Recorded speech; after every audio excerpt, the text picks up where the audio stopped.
Hej, dzień dobry, dobry wieczór, witamy serdecznie na kanale Archeolodzy Hi-Fi. Po tej stronie Grzegorz, po drugiej stronie niezmiennie Darek. Cześć Darku. Cześć Grzegorzu. Dzisiaj zgodnie z tytułem szukamy powiedzmy czegoś do 500, tak żeby można było sobie kupić, postawić. I jestem sam ciekaw, mam nadzieję, że wy również, czy uda nam się znaleźć takie rzeczy na znanym portalu aukcyjnym na literkę A. Ojej, żeby płacili za tą reklamę jeszcze, Darku, nie? No, chyba nie muszą. Chyba nie muszą. Chyba Jest nie to muszą. tak popularny portal, że nie muszą. Dokładnie. Ustawiliśmy filtr na kup teraz i używane, więc uszkodzone rzeczy nie wchodzą w rachubę, mam nadzieję, w większym stopniu. I co mamy? Pierwsze co mamy, to mamy Toskę. Tak? Tak. Toska. Toskę, tak. No Toska, ja pamiętam, miałem Toskę, miałem okazję słuchać Toskę. Dość przyzwoity, powiedziałbym, amplituner w tym wypadku. Właściwie Ja też jeszcze kiedyś jeszcze jako dzieciak miałem nową Toskę, pamiętam, tato kupił, przywiózł w kartonie, to była gdzieś tak połówka lat 80. To było, tak jak mówi, całkiem przyzwoite urządzenie. tak, tu nie ma co się zachwycać, nie ma co się też dopieprzyć, więc tutaj jest jak najbardziej spoko. Widać, że stan jest bardzo ładny. Tak, Jakieś tam rysy są. Toska, którą miałem, była srebrna, ta widzę jest czarna. No, chyba Które to są te do i- bagi kondensatory? Niebieskie, tak? To jak szare są, to mam się Niebieskie, tak. cieszyć?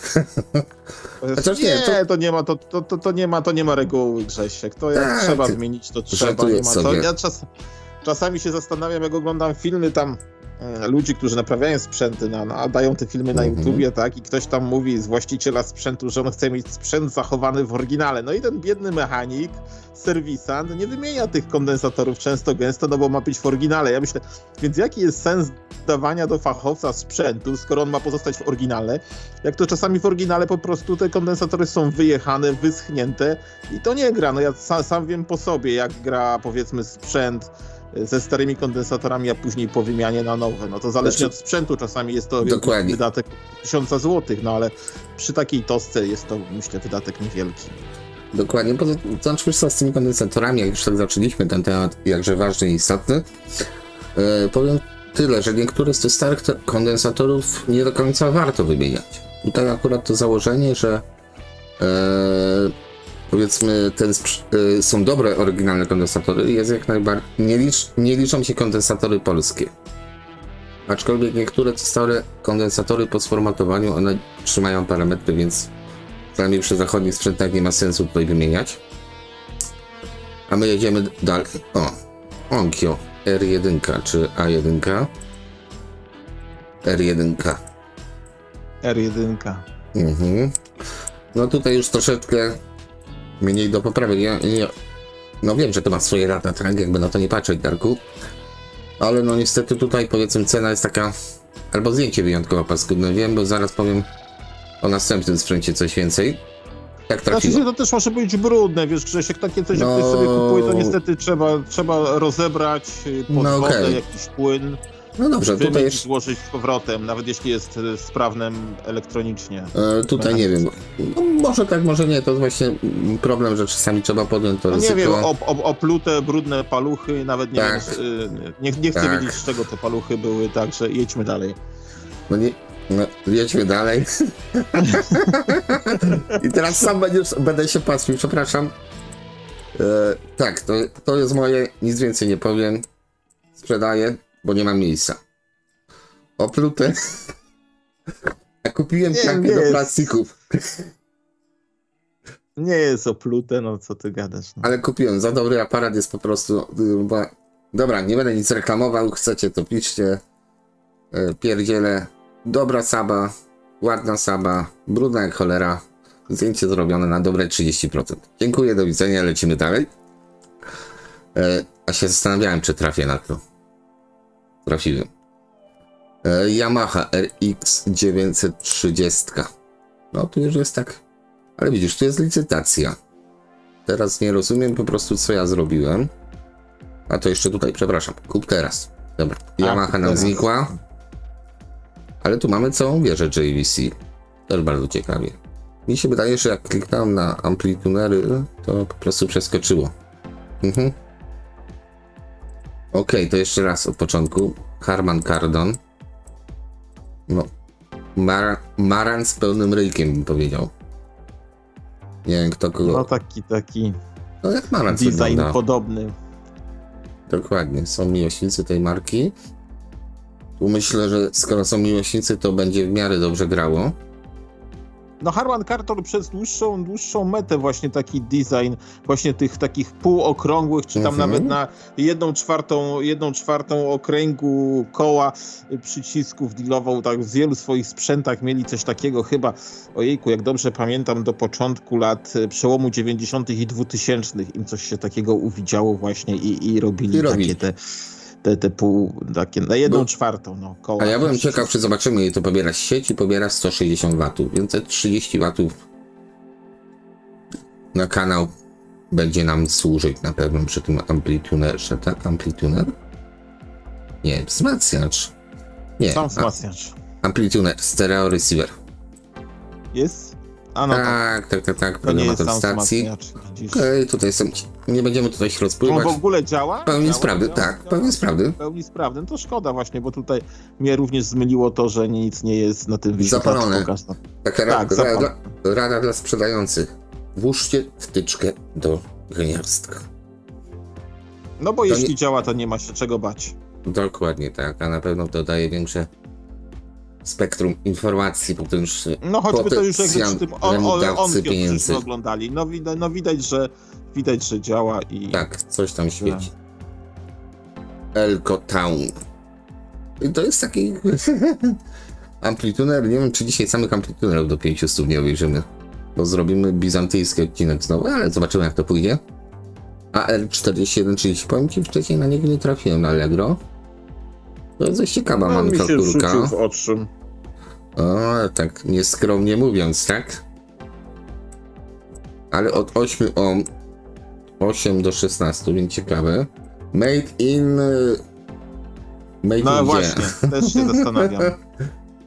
Ojej, miałem nadzieję, że to trafię. Indonezja, Rusia. Korea, nie wiem co jest. Rusia. Nie no, na pewno. No dobra. No ale rzeczywiście, no niestety nie powiemy, gdzie to jest wykonane. No takie marki tańsze, tak? Każdy chciał ugryźć kawałek tortu, więc dla tych, którzy... Tak, być może jest to koreańskie właśnie. Nie wiem. Się mylić. Widzę, że chińskie na końcu i tyle ci powiem. Ale całkiem ładny amplitude, tylko widzisz, tutaj jest ten ból, że jest ładny. Jakby do tego jeszcze był jakieś dodatkowe rzeczy, które mnie nawet w świadomości, że można kupić do tego coś dodatkowo, to może by był bardziej popularny. A tak to no 260 zł wisi. Saba. Pomijemy Sabę. Wieża JBC. Kategorii amplitunery, wieża JBC. I o tej wieży ciężko mi coś powiedzieć, akurat JBC nie miałem, ale fajnie, że jest kompakt. Myślę, że to jest na duży plus, że coś tutaj takiego, co mam 170 W, więc tak myślę, że przyzwoicie. Pilot jest, CD jest, ale szukanie DAC-a, jaki tutaj stoi, no raczej Sony albo to Shiba, powiedzmy. Nie spodziewałbym się niczego innego. Zdjęcia trochę niewyraźne. Tutaj trochę zbyt wyraźne. Dla odmiany. No. Ale ogólnie to powiedzmy taki zestaw, nie wiem, nie powiem, że łazienkowy, ale no garażowy. Garażowy. Tak, z 800 na 4,5 przeleciał w dół. Paczki są spakowane, super. Jedziemy dalej. Yamaha CRX to jest troszeczkę za nowe na vintage, więc chyba to troszeczkę olejemy. Naoliwimy, może tak powiem. Onkyo też troszeczkę już za nowe, ładne, ale nowe. I widzisz, Harman Kardon jakiś tutaj. Jest Harman Kardon. Dokładnie, ceny 400 zł. Zodiac, ojej. Teraz po odcinku Romana, który na początku pokazywał Zodiaka, którego dostał do muzeum, to cena jest inobroci. Aczkolwiek Zodiac jest też bardzo ciekawym amplitunerem, bo miałem okazję tego słuchać. I nie powiem, że jest tragiczny. To jest całkiem przyzwoite. Nie mówię z punktu widzenia parametrów, bo na tym się jeszcze nie znam.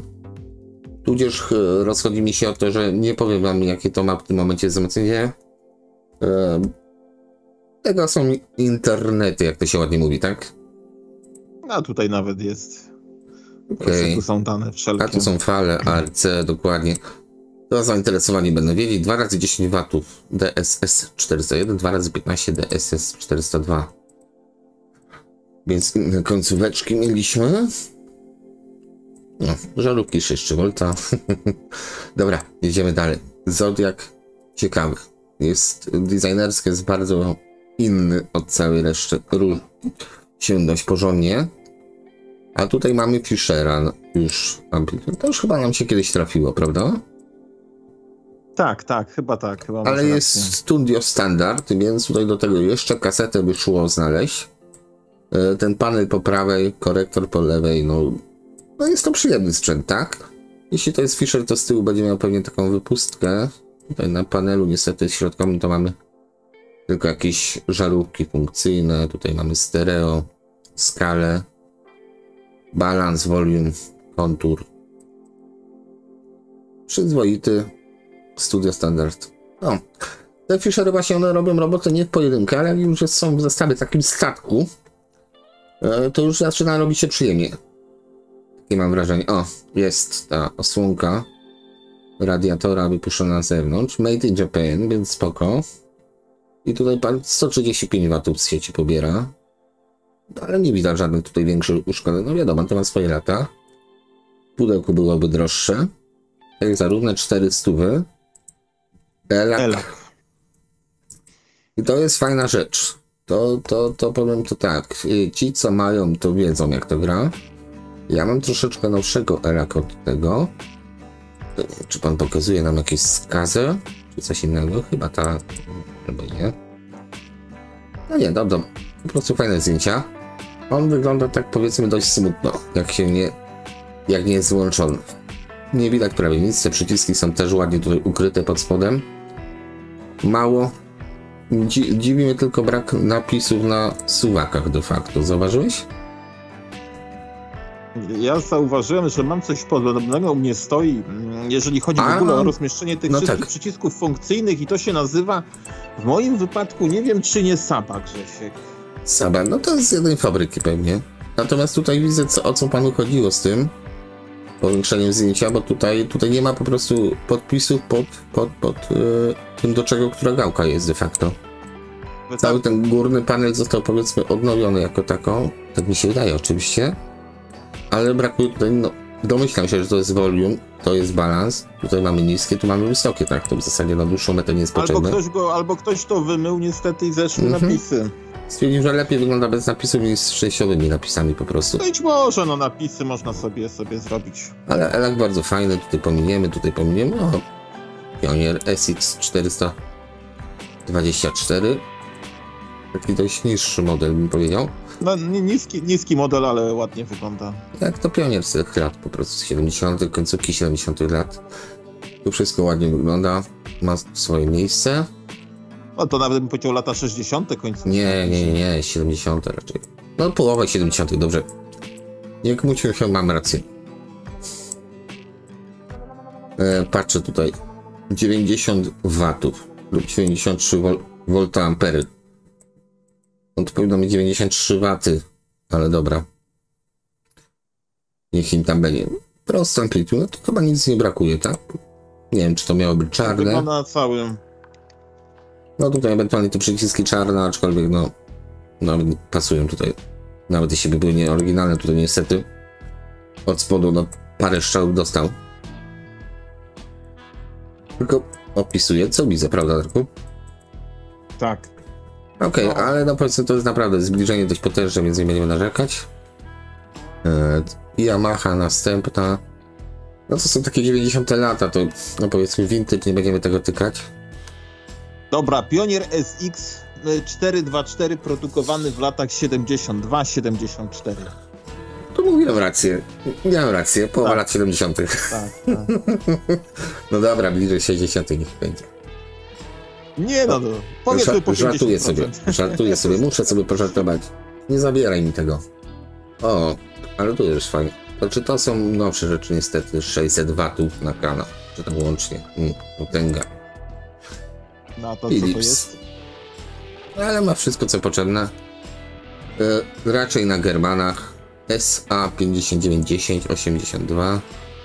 Programator 3 stacji.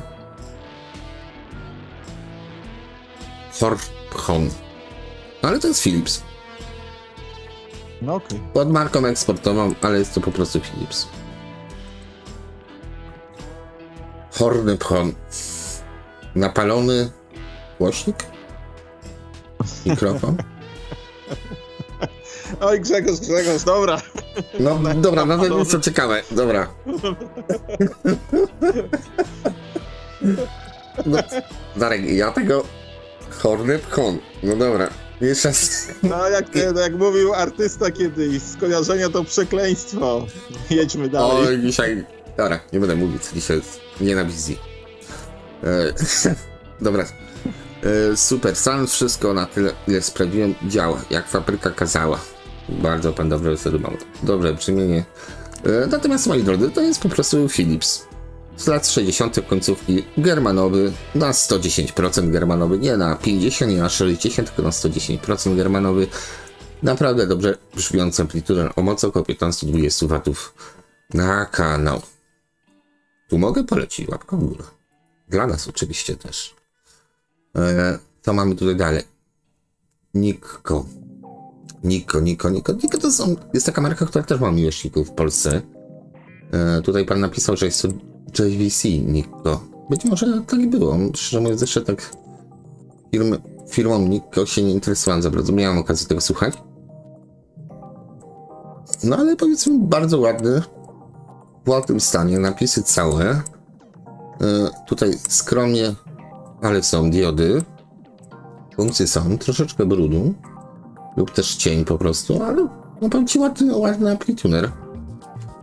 Naprawdę ładny. I do tego Nikko już można szukać kasety Nikko, bo akurat one ich jest dość sporo. Bywają. Tak, ich jest dość sporo na polskim rynku, więc tutaj już jest jakiś początek, tak? Jeśli nie chcecie wydać tam 1000, 2000 jakiś super ekstra hypowany sprzęt, to myślę, że tutaj będzie w miarę okej, tak? Drobne rysy, 40. Okej, zakładam, że pan tutaj używany, czyli sprawny. Nie będziemy się rozczytywać, bo tak naprawdę byśmy do jutra to nagrywali pewnie. No ale raz na jakiś czas będziemy mieć, powiedzmy, z głowy ten portal. Zobaczymy, dokąd dojdziemy. Philips F5110, to są 80 lata już. Amplituder taki, ta niższa półka Philipsa, to już jest taka prawie bazowa, najtańsza wersja. Jeśli ktoś chciał sobie zestaw Philipsa z katalogu złożyć, to amplituder, gramofon, kaseta i jechane, tak? I to w szafkę, i to właśnie był taki amplituder.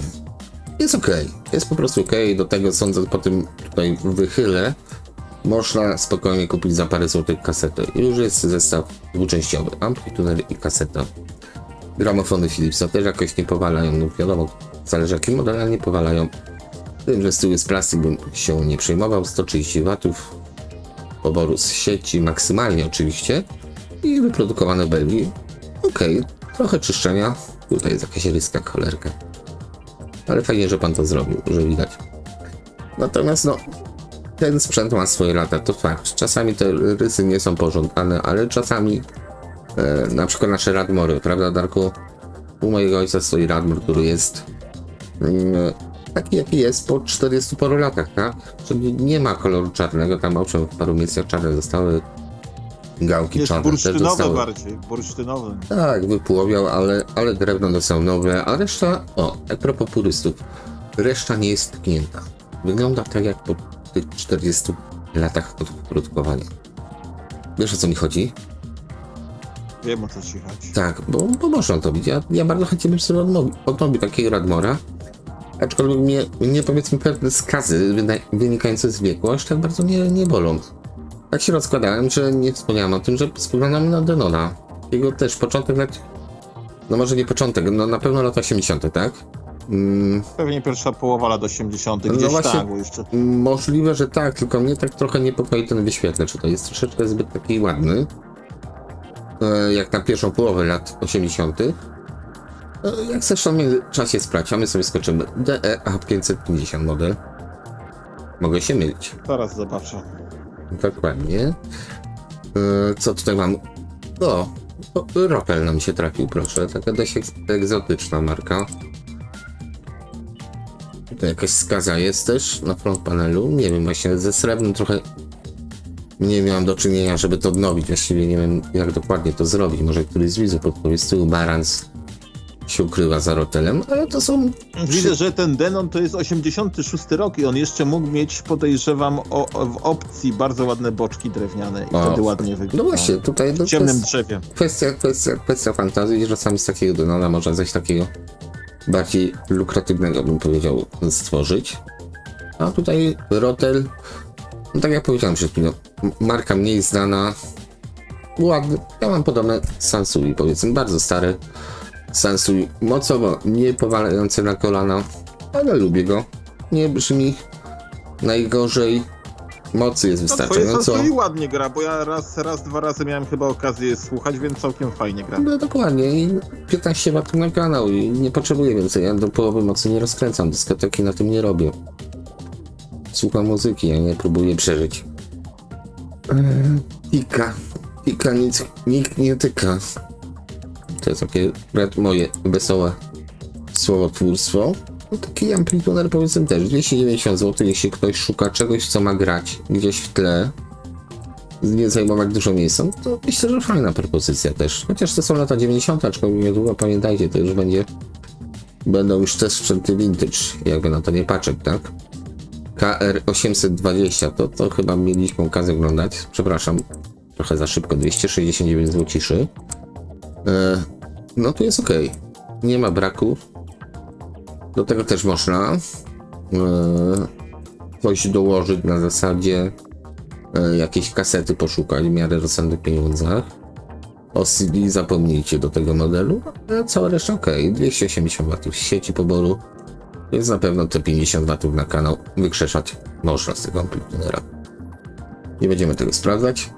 No ale czy jest coś do tej pory, Darku, co chwyciło cię, no powiedzmy, za serce?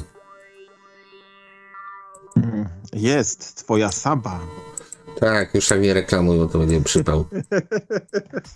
Ale Saba dobrze gra. Śmieje Grzesiek, wiem. No, żeśmy znaleźli sprzęty do 500 zł, no one pewnie zagrają fajnie na to. Ten Fisher jest fajny. Fisher jest ładny, no. Natomiast nie wiem, czy w tej cenie do 500 zł coś nas tak powali, nie? Ale dlatego szukamy. No patrz, NAD. O, widzisz, NAD, o. No i co? Ja jestem akurat takim zwolennikiem firmy NAD. Mam jednego czy dwa NADy, fajnie grają, uważam, bardzo ładnie, a jeszcze jak do tego podłączy się angielskie kolumny, to już naprawdę robi wrażenie. No to proszę, tu masz za 500 ładnego NADa. I zakładam, że jest sprawny. O, na czym to jest? 2N2056, tak? Raczej tak. No ale jest ładnie. To jest naprawdę ładnie. Za 500 zł też myślę, że jest taki, no, ciekawy koncept. No zobacz, czy jest sprawny. Nie wiem, jak tam jest w opisie. Jest używany. Sprawny, gra ładnie. No, 88 rok, 25 W przy 8 ohm. Też ładnie. Robi się ciekawe. 9020, tam mieliśmy model 8020 poprzedni Kenwood. O, i tu już jest też taki, już powiedzmy vintage. Tutaj drewienko dołożysz. Tak. Drewienko dołożysz. Ładne. Diodowe wskaźniki wysterowania są. Znaczy wysterowania. V-metery by można było tak nazwać to, tak? Czy tam power level. Tutaj to de facto się nazywa. Wysterowanie, wszystko, no powiem ci, deseczki z boku jechane. Jest ładny. Ten jest wizualnie ładny. To można spokojnie w salonie położyć. No to jeszcze ten wskaźnik. Ajej, ładnie. Nie ma się do czego doczepić, tak? Okej. Yamaha RX 450, to tak nawet nie będziemy oglądać. To są lata 80 końcówka, ale z pilocikiem, bardzo ładnie. Co tu mamy? Technicsa SA303, to dla miłośników Technicsa. Coś ciekawego. No ale też mamy V-meter. Dobra, Power Level Indication. Do 100 W niby wysterowany, więc coś tutaj się dzieje. Mały Technics, ale do tego na przykład jakiegoś Technicsa kaseciaka, który de facto będzie 2 razy droższy od tego. I też można powiedzieć, że ma się coś, powiedzmy, z końca lat 70. Dokładnie, ten ma ładne takie podświetlenie od góry i od dołu. No bardzo przyjemny amplituner. Nie jest jakoś wielce znorany życiem. Trzeba pomyśleć, jak takie srebrne panele można by było ratować, to mnie ciekawi. Wszystko jest na miejscu. Pasuje. Jak gra się nie powiem, 499 zł. Brutto. Jeszcze dopowiem, żeby było łagodniej. Co mam tutaj? Yamaha. Ciekawa, nowsza, ale to nie to. Pionier. Też ładny. Ma swój urok, ale to nie to. To nie jest ten vintage. Czy też to tak jest z samochodami. Nie wszystkie samochody będą sprzętem vintage kiedyś.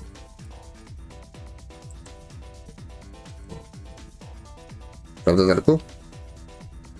Wiesz co, właśnie się zastanawiam nad tym, co powiedziałeś i tu bym się kłócił, bo czasami ja już ostatnio widziałem, że auta, które kiedyś były bardzo brzydkie, w tej chwili zaczynają być vintage'owe, więc głowy za to pod topór bym nie położył, że nie wszystkie auta są vintage'ami, bo to naprawdę...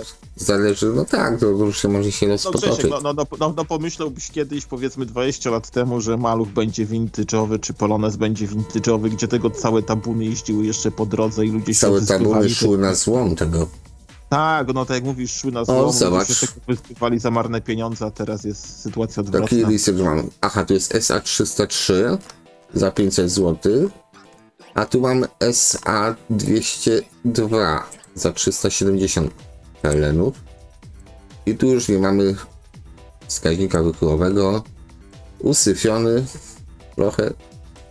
Chociaż przyznaję szczerze, ostatnio Maranca takiego, co stał po prostu w szafce, gdzie ktoś przy tym fajki jarał. Tak, dokładnie. Usyfiony, ale to jest do domycia, także tak, Maranca czyściłem tak dobre 2-3 godziny i to naprawdę męczarnia była.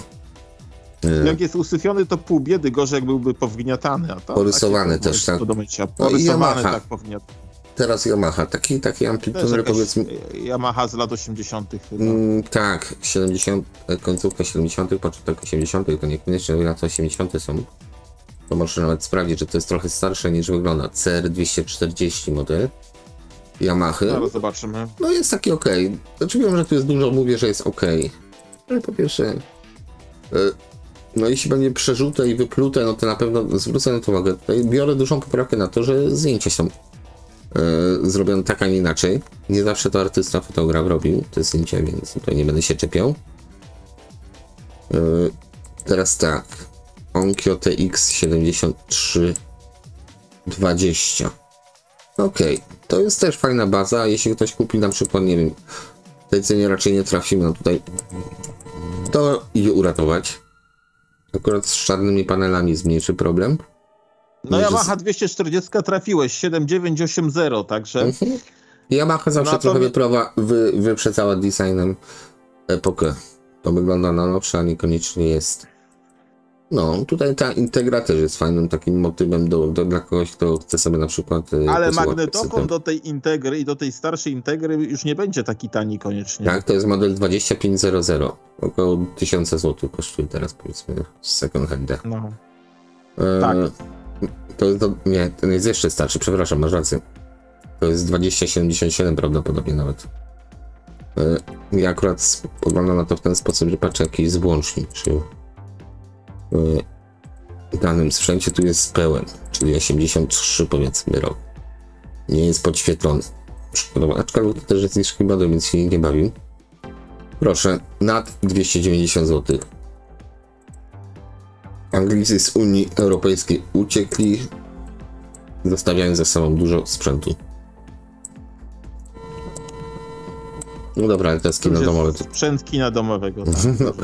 No dobrze, ale serio, podepniesz, tak jest. No oczywiście, że podepniesz, no zobacz ile wejść. Sama bogato. Dokładnie. No, cena nie jest jakaś wygórowana, no mimo wszystko nad, tak? Tutaj trochę się obawiam sterowania tym wszystkim. Presence Tune, czyli tutaj jednym przyciskiem powiedzmy funkcję sobie już korygujemy, tak? Wysokie, niskie i tak dalej. No właśnie takie bardziej kino domowe niż amplituner, ale jeszcze łapie się w tym, tak? Jeszcze się łapie w tej klasie. RX 300 to jest troszeczkę nowszy niż tam co graliśmy, więc to jest już vintage na pewno, 82, 83. Tutaj Yamaha jest ciekawe, że jest loudness, czyli kontur jest płynny.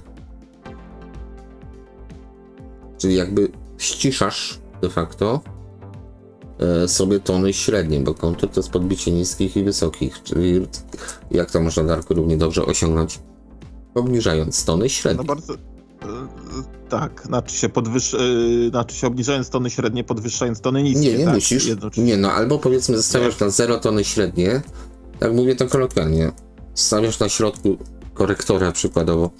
Ale mówisz teraz, przepraszam cię, o pokrętle loudness, czy o pozostałych? O pokrętle loudness cały czas mówię, że tutaj akurat nie mamy wyciszenia. Okej, to jest też ładne. To akurat w drewienku, no wiadomo, to się kręci, to sobie palcem dotknie, więc ślady zostaną, przepraszam. Ale ogólnie, Dareczku, jest bucia, tak? Jest ładny, jest ładny. Z tym wyświetlaczem. Jest ładnie. Taka 300 czy 350 to był jeden z moich pierwszych amplitunerów, które kupiłem w ogóle już po latach. Naprawdę po latach nie bawienia się w żaden sprzęt audio, de facto bardziej komputerowy jestem. Jedyne co powiem o tych Yamahach, że nie daj Boże spalisz końcówkę mocy, bo to prawdopodobnie jest też na STK, to masz przechlapane. JVC.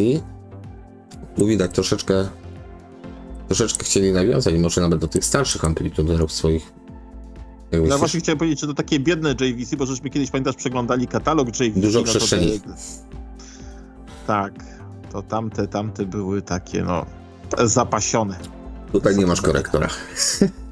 Nie ma. No ale właśnie, choćby i dlatego. No dobrze, ale no to są ceny tutaj, no 200 PLN-ów. Plus 25 zł wysyłka.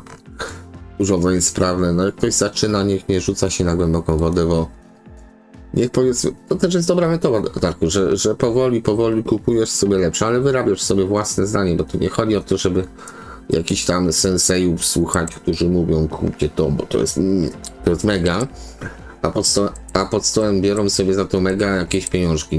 Nie będę mówił, o co chodzi dokładnie, ale wiesz ty, tak, o co chodzi, tak? Za pieniądze niektórzy ludzie powiedzą wszystko i... Znaczy, ja wam powiem tak, trzeba żyć swoim rozumem i tak, tyle. Próbować. O, Saba 9060 Ultra Hi-Fi. To jest starszy model od tego, co ja posiadam. Też bardzo ładnie. Cena lepsza. Żarówka do wymiany, ale ogólnie spoko. To jest ciekawe. Tutaj jest pokrętło, jeśli chodzi o... Brakuje programatora. Dobra. Jak wybierzesz wybierzesz sobie tu u automatu, tu jest pokrętło do włączania AFC jeszcze, jakby ktoś nie wiedział. To nie jest sam przycisk, to jest też pokrętło, dlatego tu masz taki duży czerwony pasek. Wiem, bo ja mam to, nawet dzisiaj się tym bawiłem. Zresztą od ciebie mam Grundiga RTV 650 i tam jest to tak samo rozegrane. No i Grundigami to będę się bawił teraz o 2820, z czego jedną chcę perfekcyjną złożyć. Zawsze mi się podobał 820, może tutaj coś z tych RTV jeszcze trafimy. Boże, ja się boję, że to będzie kilka części, tego dzisiaj zostaniemy bo tylko przy amplitunerach, bo przedłużymy za bardzo odcinek. Ale co spróbujemy jutro coś nagrać. Nie wiem, czy widziałeś, amplitunerów jest 18 stron, Grzesiek, w tej cenie. Damy radę 118 stron. Ten już widzieliśmy. Ten osobiście mi się podoba. Ma jedną wadę. Tutaj brak płetwy. To powinna być taka płetwa. Czy balans. Widzisz? Widzę. Trochę to jest łamane? Tak, łamana jest płetwa. Ogólnie ładny. Amplitudę, no trochę... tak, bo jest po lewej stronie, tu przy basie ta płetwa. Aha, czyli tak? brakowało... Nie. To tu powinny być dwie płetwy w takim razie. No właśnie. Taka niespójność mi się trochę rodzi, bo tutaj mamy bass treble. Mamy płetwę... Ktoś to tutaj porzeźbił. Tak, balans mamy to, no to... Dobra. Jest tutaj... No boki są podzierane, to jeszcze drewnem by szło jakoś zamaskować jakieś boczki, do tego zrobić 350 zł. Cena ok, bo to jest dość stare, to z początku lat 80. Denon. No tutaj nie będziemy zaglądać, bo to... No, nie w moim stylu. O, może tak powiem. Kenwood 7020. To jest ciekawa rzecz. No seria 70 to już nie ma lipy chyba, jak dobrze pamiętam. Mogę się mylić, ale... Są dodatkowe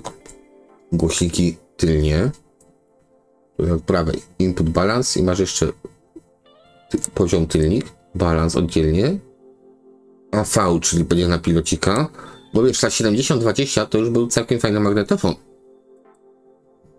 do tego KRV, bo już miał automatyczne ustawianie biasu na przykład, trzygłowicowy magnetofon, więc całkiem fajna rzecz, tak? Masz CD Direct jeszcze, no, powiem ci, też fajny motyw do zestawu. Można sobie właśnie to chciałem powiedzieć. Jest powód do skompletowania sobie zestawu. Tak, i zaczynacie od czegoś całkiem fajnego. Tutaj nie powinien tego robić, bo nie lubię patrzeć na pobór prądu z sieci. Ale powiedzmy, no, załóżmy, że te wyższe modele brały troszeczkę więcej niż te niższe, no tutaj, no dobra. A nie, bo to jest na wyjściu 200 W, może łącznie total na 3 urządzenia. A pobór mamy podany 260 W. Ledwo co widzę to, ale robiąc zeta, wszystko idzie przeczytać. Jest ok, 400. No i 400, ok. Tak. Yamaha CR 220, to też jest właśnie tak. To już oglądaliśmy 220, tak? Czyli to jest starszy sprzęt. Tylko że chyba w 240 żeśmy oglądali, a to jest 220, tak? 220. Aha. My żeśmy mieli 240 przedtem. No ale powiedzmy, to jest podobny okres, tak? No, jeśli nie niższy model, to... Ale jest ok. Płetwy, kolor mają, to można wybaczyć. Tutaj powiedzmy, nie tyle co chodzi o inny model, że to pochodzi, tylko po prostu może był inny materiał użyty niż do gałek, ale wszystko co potrzebne jest. Loudness płynny, do słuchania w zupełności wystarczy. Na froncie widzisz paluchy wszędzie. Paprochy, paluchy, dużo paluchów. No do mycia, no. No, do mycia i tak się paluchy znajdą zawsze. Z sieci to bierze 130 W, więc takie 140 W się zdarzały, prawda? W większości, powiedzmy, w tym przedziale, tak jakby na waty patrzeć. JVC RX301 też są troszeczkę nowsze rzeczy, ale powiem ci, mi się osobiście się te RX-y podobają. No ładne. To są takie końcówka lat 80., ale jest ok. Jest z pilotem, jest ok. W zestawie też by fajnie wyglądało. No, taka basa tej amplitudy, bym powiedział. Jak ktoś zaczyna, czy chcecie komuś podarować coś takiego, nie rzucajcie go na głęboką wodę, bo to bez sensu. Niech on się pobawi, też posłucha, coś zepsuje. Ja pierwszą Yamahę spaliłem. Dlatego wiem, Darku, że STK przy Yamahce są dość upierdliwe, jeśli nie działają. Jak działają, mogą być. Sony STR VX30. No, nadal jesteśmy przy 500, tak? Ładne są. No, ładne są. To jest Legato Linear. Jakbyś nie wiedział, czy tam wy jakbyście nie widzieli, Legato Linear pan nie pokazał od środka, ale ten amplituner waży, nie wiem, 2 kg? Może 3, bo tu nie masz transformatora sieciowego przy tym urządzonku. To żółty kolor trochę strasza, ale to jest plastik, to by szłoby mi może do oczyścić jakoś. To co tam jest, przetwornica w środku? Tak. Przetwornica. To jest przetwornica. Dokładnie tak. Taka ciekawostka. Bateryki są, tył jest ładny. Ja kupiłem Marantza, dopiero po zakupie spojrzałem na ostatnie zdjęcie, gdzie był tu i mam Marantza wersja Gold Edition z tyłu, a jest czarny. Resztę możecie sobie... Ruda się rozgościła. Tak. Może Legato Linear? No to wygląda jak transformator, nie wiem. Znaczy, miałem Legato Linear i nie miało transformatora, może tak powiem. Być może ta nazwa troszeczkę była później nadszarpnięta. Myślałem, że trochę mniej tego jest. Tutaj jest ciekawa rzecz, bo nad tym już rozkminiam trochę czasu, bo wielką tajemnicą jest dla mnie, jak to świeci za tym kawałkiem szyby. Powinno się chyba na zielono świecić z tego, co wiem, a natomiast jak bardzo to jest pionier, to mnie zastanawia. Bardzo stary pionier. Ten tył trochę nie wskazywał na pioniera. No to tutaj ktoś ale widzisz, gubice głośnikowe są na cinczach. Nie wiem, czy to nie jest, Grzesiek, przeróbka, jak na to patrzę. Ja mam coś podobnego i też nie wiem, czy nie jest dziabnięte, ale już zapomniałem, tak jak ci mówiłem, jak wygląda, bo jest na serwisie od dawna. Jeszcze No trochę właśnie, będzie 2 lata. To jest taka rzecz, która mnie osobiście ciekawi. Być może jak będę miał kiedyś Bardzo podobne do tego. za dużo pieniędzy, to zajmę się tym, bo to jest taka rzecz, która... Znaczy, wiesz co, to może być właśnie stary Japończyk, no tutaj niestety nie widać, kto to wyprodukował. Nie wiem, czy to nie jest stare Sanyo. Nie wiem, czy to Albo nie jest Sanyo. stare. Tak, co to Tak, jest? czy to nie jest stare, Jeśli bardzo ktoś stare wie, co Sanyo. to jest amplituner marki Wien, niech napisze w komentarzu. Podzieli się z nami swoją wiedzą dla odmiany. I co my tu mamy? Już 3. rotel. To jest jakiś sygnał podprogowy chyba. Okazja 4,5 stówki. Ładny. Początek lat 70. To by można było spokojnie. Z tego rotela bym chętnie konsensuj położył.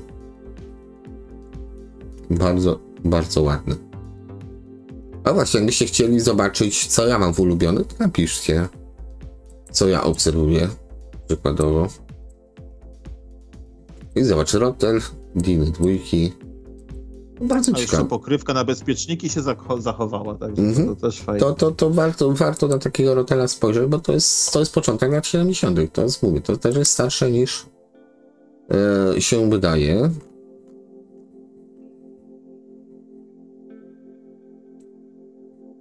Znakomity stereo, dane techniczne, no 10 W, zgadza się, 20 do 60 kHz, 5 kg, o, 74 się walnąłem jednak o 2 lata. Ja sobie go dodaję trochę. To jest w moim stylu. Technics SA, no tutaj 400 dla fanów marki, też chyba to jest końcówka lat 70. Tą gałkę specjalnie tak zrobili, myślisz, tą po lewej? No, nie inaczej, to chyba nikt jej nie przestawił, że się... No właśnie nie wiem, czy ona nie jest przestawiona. Muszę się na to napatrzeć. No nie, no chyba tak ma być. Nie no, nie jest, no masz opisy wyżej, nie Tak. daliby rady tak skrzywić tego. Nie no, masakra. Dobrze, no po prostu boli od samego patrzenia, ale to się śmieje oczywiście. Ale bardzo ładny Technics. Też końcówka 70, tutaj jakieś buby są na środku pod balansem. Coś tam widać, trzeba się przyjrzeć troszeczkę bardziej. No właśnie, ładny Technics, a buby są. Takie radiatory. No ładny. To jest ładny, tylko front panel jest żeby do wyklepania. Rafał jest prawilne, kondensatory też. Okej, tu mamy co? PX następnego to już nie będziemy patrzeć, 350 zł z pilotem. Jest ok, jest ładnie. Bardzo pilot jest reklamowany. Szaub Lorenza się nie spodziewałem. O, ktoś pisał, żeby jakiegoś slipera zrobił. No to stan tego jest taki, że można by było z tego zrobić dużo. Ojej. Ty powiem ci, jak się tak przyjrzeć, to nie ma skazy na tym cholerstwie za dużo. I jest stereo. Widzisz? W bardzo ładnym stanie on jest w ogóle. Przepiękny, tak, gałki, tak. Tak. Gałki jest magiczne Przyciski. oko. Stereo, balans jeszcze jest do góry. Widzisz, nad gałką widać stereo, balans. Masz Widzę. No, powiem ci. Do 104. Jest regulacja basen Kochen. I cholerstwo jest stereo. Ile to kosztuje? Zanim się napalę. Okej. 280. A pokaż się, a to jest licytacja chyba, Grzesiek. Nie, jest Jeszcze poniżej raz. kup teraz 350. Nie wiem, czy tego nie zrobię zaraz. Instrukcja z cel Schaub-Lorenz. Jest. 2LO 258, 4,5 ohma, 5 W mocy, 2 głośniczki. Szkoda, że nie ma więcej tych głośniczków, ale nie ma co wybrzydzać. Nóżki, wszystko jest. No jest całkiem przyzwoicie tutaj. Manual. Ładny. No, piękny mebel. To nie jest ładny, tylko to jest piękne. Też wydaje się, że ktoś to kleił. I to niedawno. To na pewno było chyba robione, tak? Ta oklejnia, tak jak mówisz, była Właśnie robiona, nie, bo ona dobrze niekoniecznie. wygląda. Nie? Nie. Raczej nie. Takiego styla tutaj nie wiem, czy jest jakaś skaza przypadkowa. Do wyszlifowania. Nie wiem, czy to Za zgadza, dużo, czy to za światło. dużo roboty byłoby, Darku. Wydaje mi się, żeby ktoś to klejał. Jest po prostu taki był design. I mamy radio, odbiornik stereofoniczny. I ja sobie pozwalam to dodać do ulubionych. Patrz, coraz ciekawie się robi. Toskę już patrzyliśmy, 200 cena podobna, jeśli to nie jest ten sam. Tego Denona, to ostatnio robiliśmy zestaw, tak? Do 1000 zł. Nie wiem, czy coś takiego ja sobie nie wybrałem, czyli 3 w 1. CD, amplituner i wzmacniacz. Ciekawa propozycja. Dokładnie. Tak, żeby po prostu sprzedać już robili. Toshiba XB1000. No bo Toshiba takiej postury, no trochę głupio przejść obojętnie, tak? Bass Treble. Źródeł dużo. Balans. Na dole co mam? Audio source, video source, recording. Input. Szukam konturu biedny.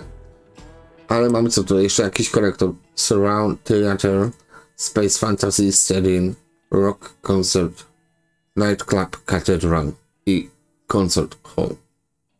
I DSP.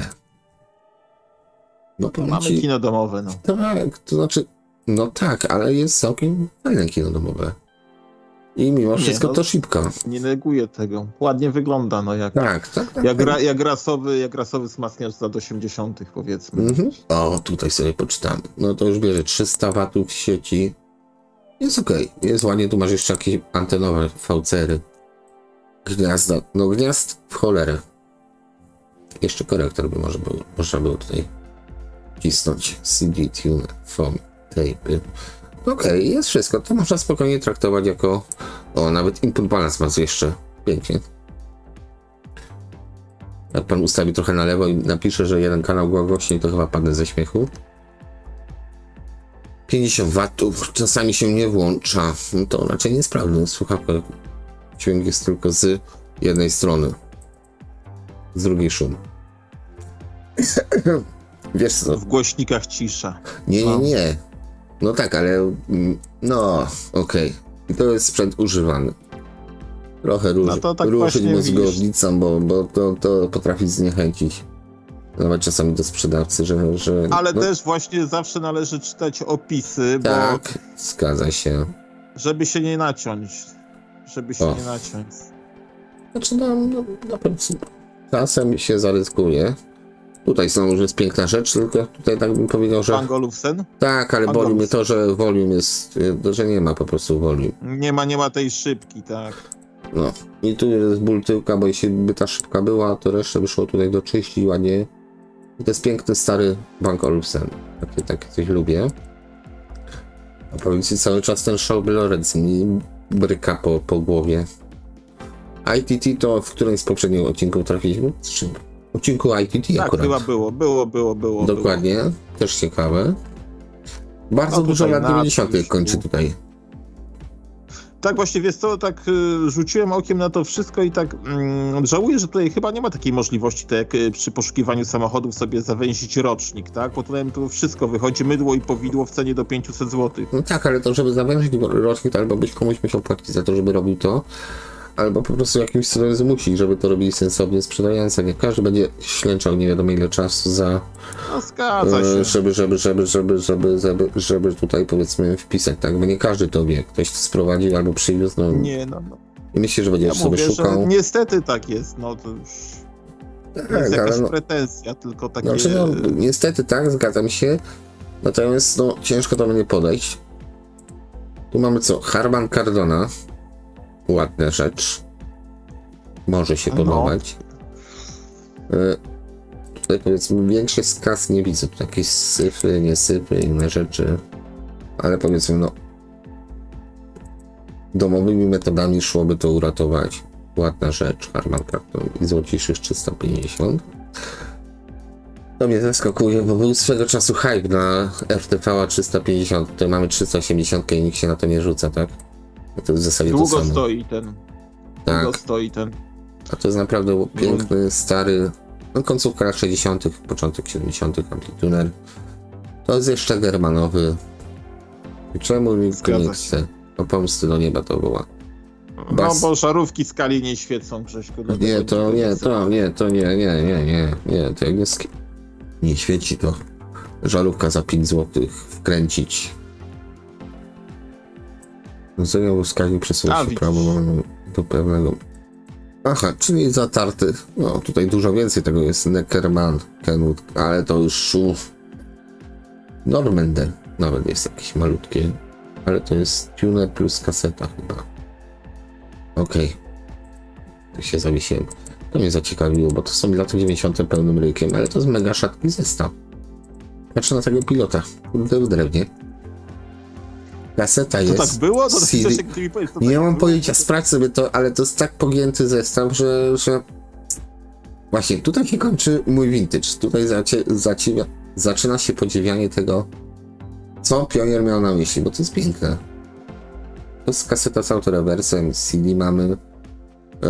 Do góry, no.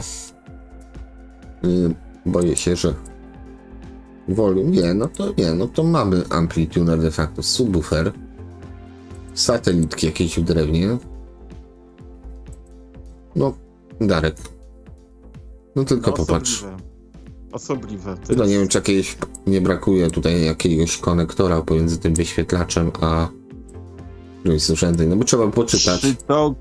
Czy to Grzesiek jest przymocowany do obudowy po prostu, nie wiem. No, chociaż tam jest to trzeba jakieś poczytać. wejście.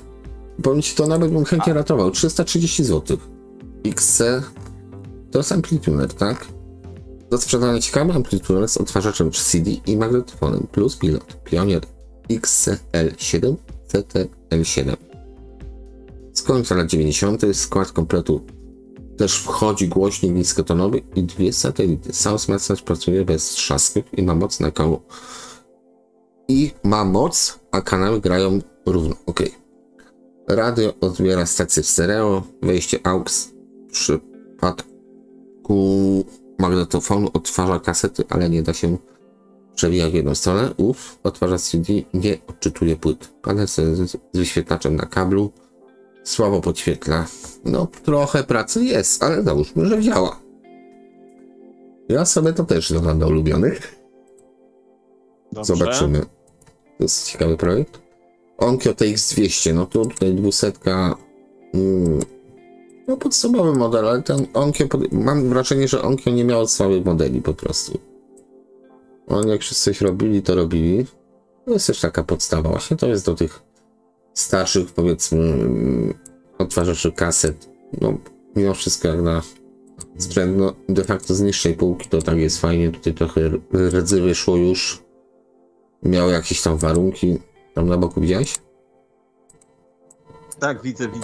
Rdza, Ale to jest powierzchowna rdza, no to niestety trzeba wypiaskować albo wyszlifować, pomalować, jeśli ktoś chce. 135 W jest taki podstawowy. Tutaj jeszcze Sankyo. To ostatnio ktoś mi napisał, że Sankyo to była firma, która robiła de facto, że też była podwykonawcą mechanizmu do magnetofonu szpulowych marki Akai. Znaczy się Sankyo w ogóle oni dużo robili silników do magnetofonów szpulowych, do magnetofonów kasetowych. Tak, ale mechanizmy też robią dla Akai wykonywali. To jest dla mnie ciekawostka. Nie bolączka, tylko ciekawostka, Darku.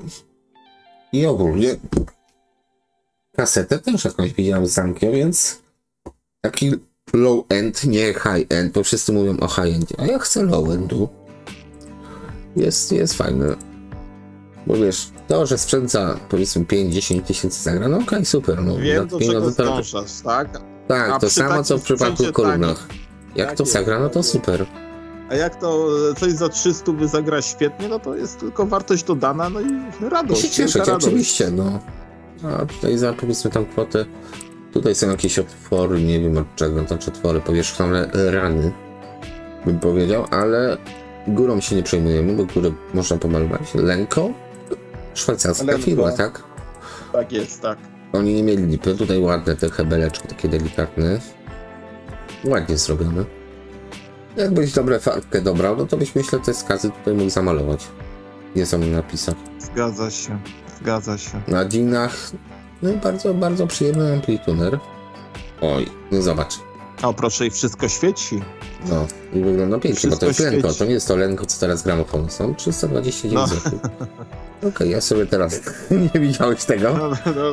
Dobra, Grzesiek. Grundików mam za dużo, więc RCV 380 proponuję sprawdzić, bo to jest dobry German.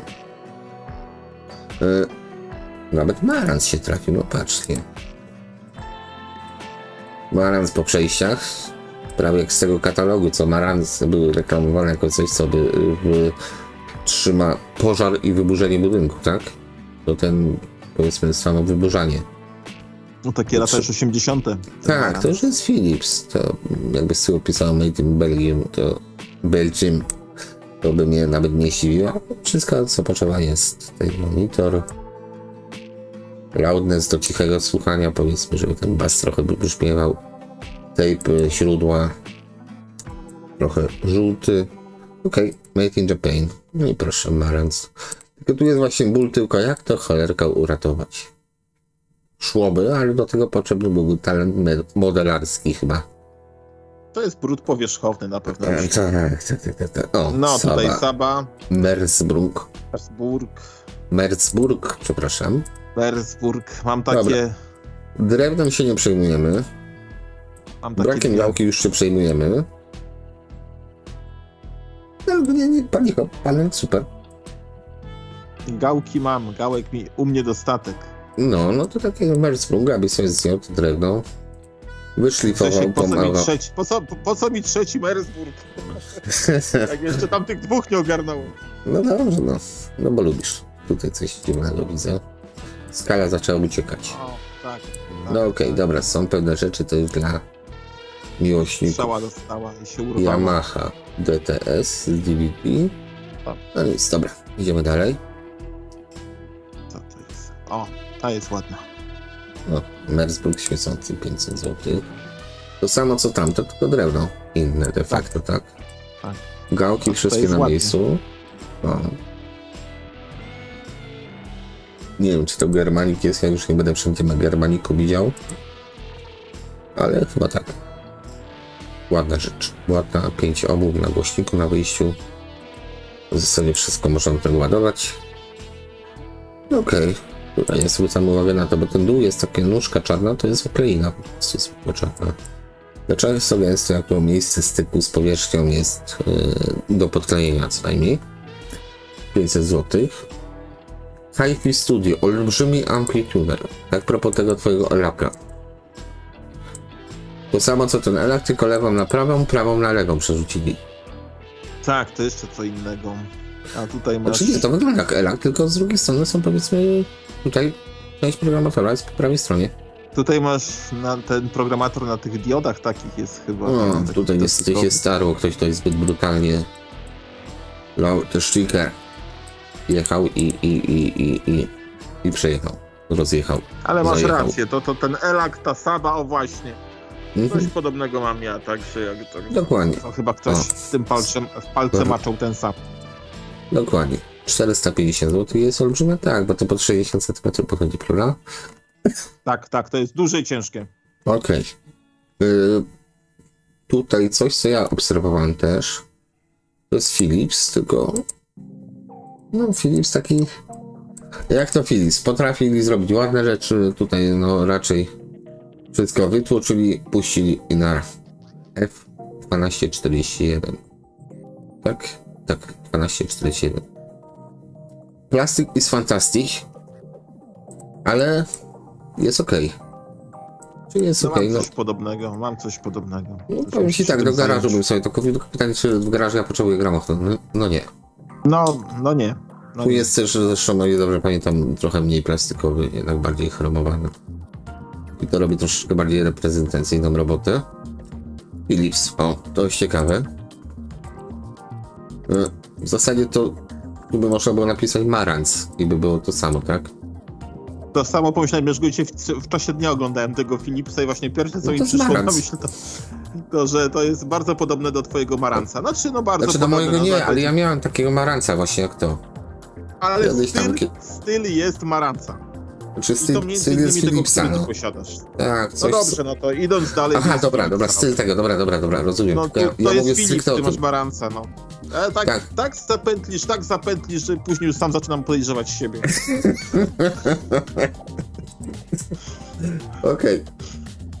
Ale okej. Jest to Marantz do garażu. Spoko. Super. 400. Czyli co, wkładać ci w słowo, tak? Nie no, to jest troszkę jak przesłuchanie na Łubiance. Po jednej, dwóch nocach jestem w stanie uwierzyć, że to moja wina, no. No i to jest bardzo dobrze, pamiętaj. Sprawiedliwość zawsze musi być po jednej ze stron, tak? Tak. O, tu jest coś bardzo takiego, powiem ci, szlachetnego. To też sobie oddam. Tak Proszę. jest. Ale to są rzeczy, które Dwie nagrywa... kasety. Tak, ale to jest Hitachi, a nie Schneider, który był podróbą Hitachi. Więc tutaj nie jest źle naprawdę, to jest Japończyk pełnym ryjkiem. Programatory, wszystko jest, wyświetlacze, a przynajmniej CD raczej działa, no kasety obstawiam, że nie. I to jest bardzo ciekawa rzecz moim zdaniem. Bo to będzie klasyk, tego będą jeszcze ludzie szukać i to prawdopodobnie za większe pieniążki. Bo ktoś uzna, że jest designerski na przykład. Albo umieścił w jakimś filmie umiejscowionym w latach 80. czy 90. I już ludzie będą chcieli coś takiego umocyć sobie. Radiator jest prawidłnie. Zobacz w jakim to stanie jest. No. 280 zł, proszę. To cena Używany. Dobra. Sprawny, radio działa, niestety kasety nie działają. każdą płytę czyta. I dobrze, nie każdą ma czytać. Ale powiedzmy, to jest to albo do wyczyszczenia i tyle. To mówisz, że na gościa od przesłuchań bym się nadawał, tak? Tak. No tak byś zakręcił człowiekowi w głowie, żeby uwierzył, że jednak jest winny. Że jest kozą. Że jest jednak winny. Tak. I by złożył samokrytykę. Okej, tutaj znowu Toskę kliknąłem. Pewną, to niestety też właśnie takie rzeczy nie bolą. No. Szkoda, że nie ma jakiejś firmy, która de facto zajmuje się takimi pierdołami. De facto. 2 razy de facto. Czyli odnawianiem właśnie tego typu napisów drobnych, strat właśnie wizerunkowych, bym powiedział, na rzeczach. I myślę, że klienci by się zgłaszali. Saba nam się trafiła jeszcze. I to nie byle jaka Saba, powiem ci, Darku. Bardzo ładna. Co o tym myślisz? Zamknę się na chwilę. Jest kolorowo. Tak, ale jest ładnie. Prawidłnie, ładnie. Rysa u góry. Rysa na środku. Ale reszta jest bardzo ładna. I też powiedzmy, no te rysy jakieś tam nie są wybitne. To jest biura po przeciwpancernym, więc no można zawsze powiedzieć, że no panie, to ma do 40 lat. No to może trochę nowsze jest, ale powiedzmy jest ładne. Ale dobra, robimy tup. Dalej. Teraz tak, Denona sobie odpuścimy, przepraszam. Son STR VX30L. Przyznam się szczerze, u mnie w garażu takie coś leżało i nie miałem ochoty tego włączać do sieci. Strasznie jest. Ale coś podobnego dzisiaj już było. Albo Chyba coś podobnego. To samo. Tak. No Czyż tak. nie? No. Ja spojrzałem na tą lewą stronę. Chyba tam to było troszeczkę inne, ale to nie, no nie będziemy wracać. Legato, to było Sony Legato. Tak, to też jest Legato Lidera. To coś podobnego u mnie w garażu leżało i nie włączyłem tego nawet. Toska. Toski zawsze były, są i będą. Jako rozsądny na początek amplituner. Tu jest... A to było też, czyli też TX7320. Przyspieszymy trochę tempa. Saba Ultra Hi-Fi 9060, to już druga Saba 9060. Tak sądzę. Tutaj niczego nie brakuje. Czy to jest ta sama? To nie ta sama, Grzesiek, to samo chcę powiedzieć. Czy to nie to samo? No, na pewno model ten sam, Darku, więc bez przesady, nie? One się nie będą od ciebie różnić. Nie. Chociaż nie wiem, czy tam miała odcisk po kubku na górze, bo nie pamiętam. Tam brakowało programatora po prawej stronie. No tu zobacz. Tego na U3. A tu widzisz, są wszystkie. To są wszystkie. Więc dobra. tak, to jest ten sam model, ale widzisz, tutaj już pan nie przekręcił i AFC jest automatycznie jest wyłączony i nie mamy tutaj na środku, widzisz, tego czerwonego dużego kwadracika. Tak. Tam było. Taka ciekawostka, FM. Tutaj żarówki wymienić dość prosto, to nie jest ból tyłka, to jest chyba tylko jedna żarówka albo dwie na całą skalę, więc jest ok i to gra naprawdę, te Saby grają bardzo przyjemnie, tak? Grundy, przyznam szczerze, troszeczkę bardziej ma podbite te tony niskie, a dla mnie to jest urządzenie, powiedzmy, do cichego słuchania. Tak więc no na razie Grundikiem to zastąpiłem. Tutaj mamy SA. Bardzo ładne SA. Taka skala chyba wygięta troszeczkę, nie? Jakby na takim kole obracana. Tak, ale no nie jest obracana, bo to jest wskaźnik, powiedzmy, ale wychył. Ale mamy syntezę częstotliwości. Programator stacji. Mógłbym reklamować. Bass, treble, autoscan i subsonic filter. A ponadto tape monitor i loudness. No jest okej. Jest bardzo fajnie, bardzo przyjemnie. Widać, że ktoś ma tutaj Radmora 51 z... A nie Radmor. Sorry, się rozpędziłem. To jest albo... Nie. Dobra, odpłynął za daleko. Coś czuję, że to był jakiś unitrzak, ale nie wiem jaki. No WS303. No nie. No tak, mówisz? No jest napisane, Grzesiek. Ale nie, tam po prawej bardziej jeszcze, widzisz? A tam w głębi. Tak, już tam spoglądam tam, gdzie nikt nie spogląda. Czasem patrząc na straszne rzeczy. Tutaj zrobiłem przejrzeć oferty sprzedającego może ale jest nie, co tam. amplitunery. Nie. To nie na ten odcinek, tutaj lecimy dalej. Bo to już pewnie godzinkę już jedziemy z tym koksem.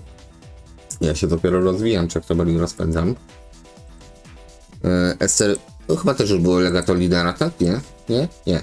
To nie jest Legato Linera. Prądu nie ma. Ani czy prąd jest? Nie ma prądu. Prąd jest dla cieniasów, taki sprzęt najlepiej się słucha bez prądu. Żadnych kształceń sieciowych i tak dalej, nie trzeba kabli dawać grubych. Ma to sens, prawda? Darek już padł. Siemens. Nie. Patrzę co to za Siemens, wiesz? A Siemens coś ciekawy. Ja już go widziałem troszkę wcześniej. RX 500. Taki tak. A, widzę na Siemensa apetyt się zrobi. A poznaję kolegę. Na Siemensa. Ostatnio poszedłem z Siemensa, więc... Tak, i nie narzekasz. Bo to marka jakaś inna. Ja bym powiedział, że ten Siemens to jest jakiś Grundig. Tylko opisany jako Siemens. Wszystko jest. Takie dość minimalistyczne urządzenie. Ale jest to raczej wzmacniacz z... odtwarzaczem CD. Tak, ale szukam tutaj... Bo masz tam RDS. Jest RDS? Tak, jest, masz tu Grześko, widzisz RDS. Okay, czyli coś takiego jak ten Denon. Już by był fajny pomysł na odcinek właśnie takiego Siemensa porównać z tym Denonem, który miał te same funkcje, prawda? No. Też ciekawie by było tutaj na Audiozyl, na który oczywiście serdecznie z tego miejsca zapraszamy po godzinie czasu. No, co prosiliśmy. Technics SA 190. No ładny. Wiadomo co przypomina. Przynajmniej jeśli chodzi o kasetę. Do czego by się nadał? Denon. Szukam jeszcze takich Amator trójeczka. Tak. Progresywna wersja. Czyli taki był podstęp PRL-u. Zabrakło V-meterów, Wari zabrakło V-meterów, merkurego pomarańczowych.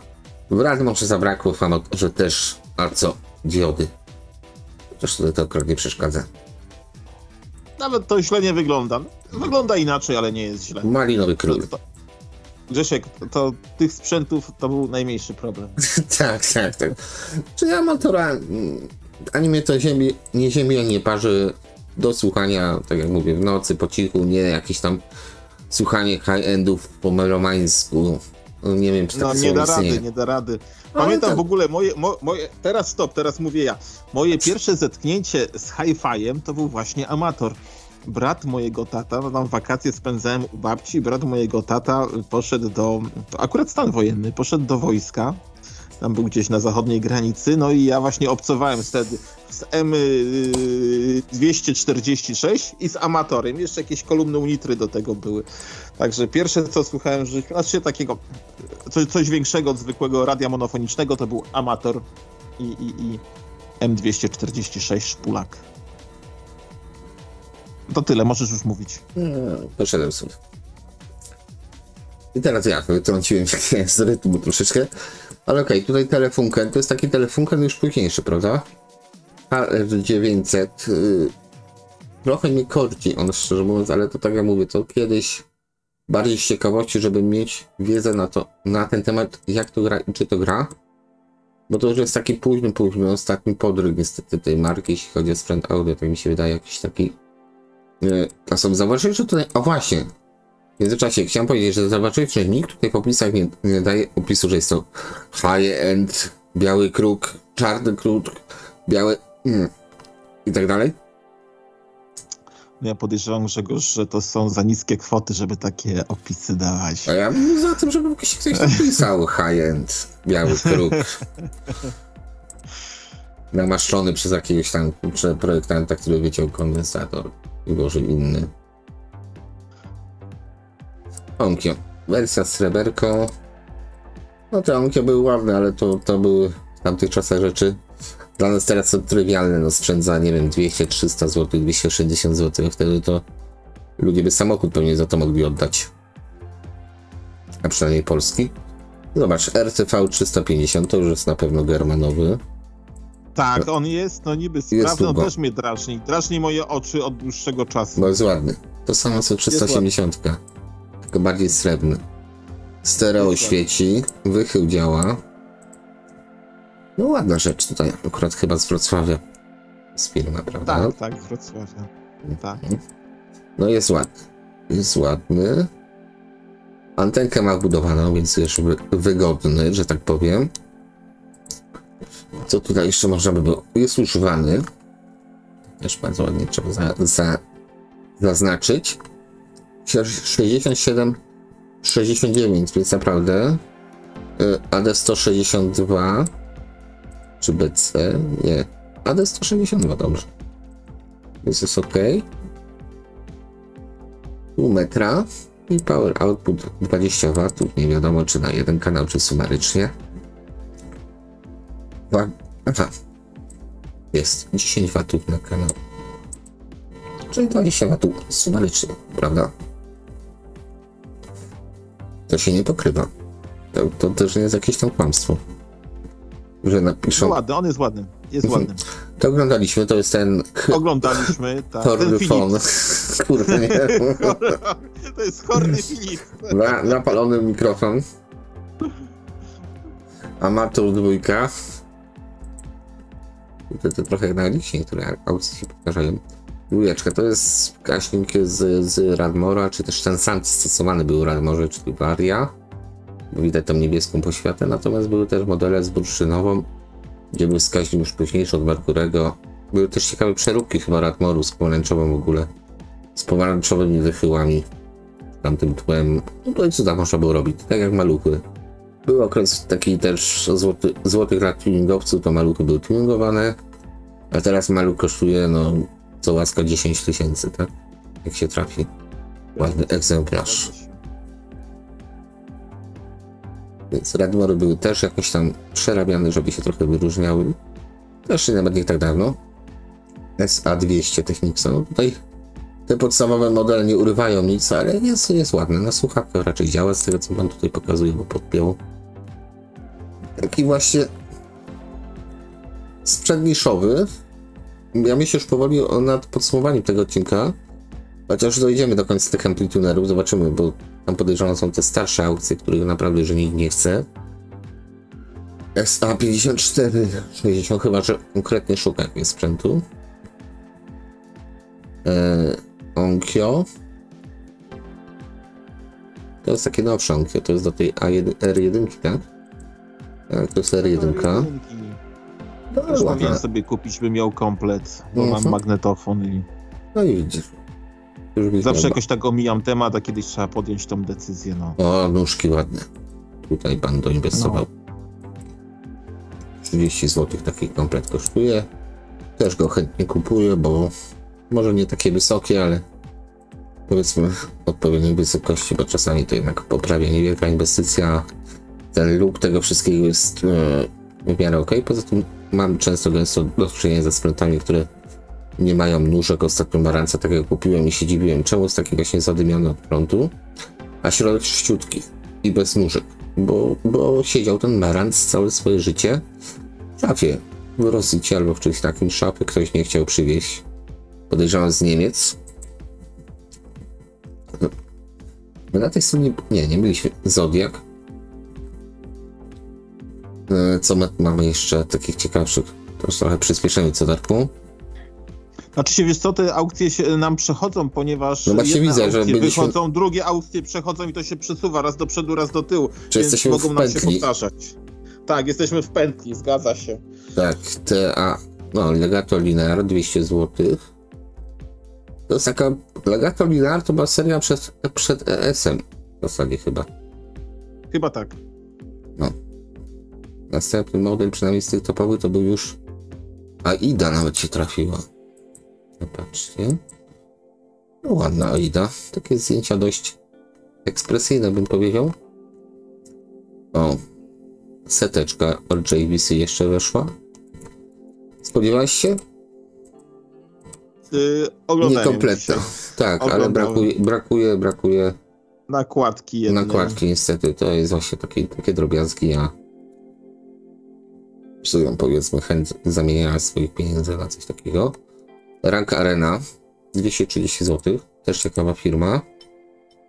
Stary raczej Amplitude, wydaje mi się. No to już takie na pewno lata 60.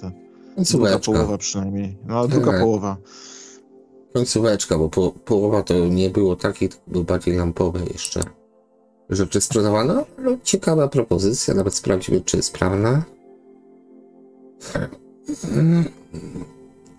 Duży, ciężki, wszystko w nim działa, radio ok, stereo ok, dźwięk ok, na głośnikach ok, potencjometr ok, podświetlanie ok, strojnie ok, stan tak jak na foto ok, gra ładnie, 230 zł. No i taki godny powiedzmy zainteresowania sprzęcik, powiedzmy. Tutaj są wytarte lekko napisy, de facto nazwa jest wytarta. Dużo jest wytartych rzeczy po lewej stronie, ale no. Ma to swoje lata, więc nie mieli narzekać.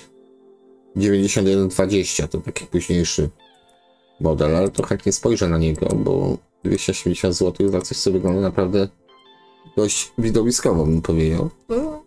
No, nie ma nasadek. Pęknięta szybka, ta. No dobra, on ma parę wad, ale... raczej dawca części. No raczej, albo potrzebuje dawcy też, bo tak też może być. Technics. Denondera to jest troszeczkę nowsza, ale pewnie już paski też do wymiany. Denonic. Co my tu mamy? Jeszcze ciekawego. Technics. Okej. O, 1020 to przyznam się szczerze. A widzisz. Przeszło mi to przez głowę, żeby tych 820 jeszcze przeszczep zrobić do tego. Tutaj. Bo z tego co tutaj chyba widziałem na tym urządzeniu, jest całkiem sporawy. Tutaj te RTV mają akurat dość małą moc de facto, bo one mają po 15-20 W na kanał. Natomiast dla mnie są designersko świetnymi urządzeniami. A w zasadzie dlatego, że kupiłem dwie 820 i mam zestaw chyba tych potencjometrów wystarczający, żeby tutaj przeszczepić do tego, więc dlatego myślę o tym, żeby uratować. To nie jest tak, że kupuję, a później rzucam. Tylko trzeba mieć zawsze jakiś plan, prawda?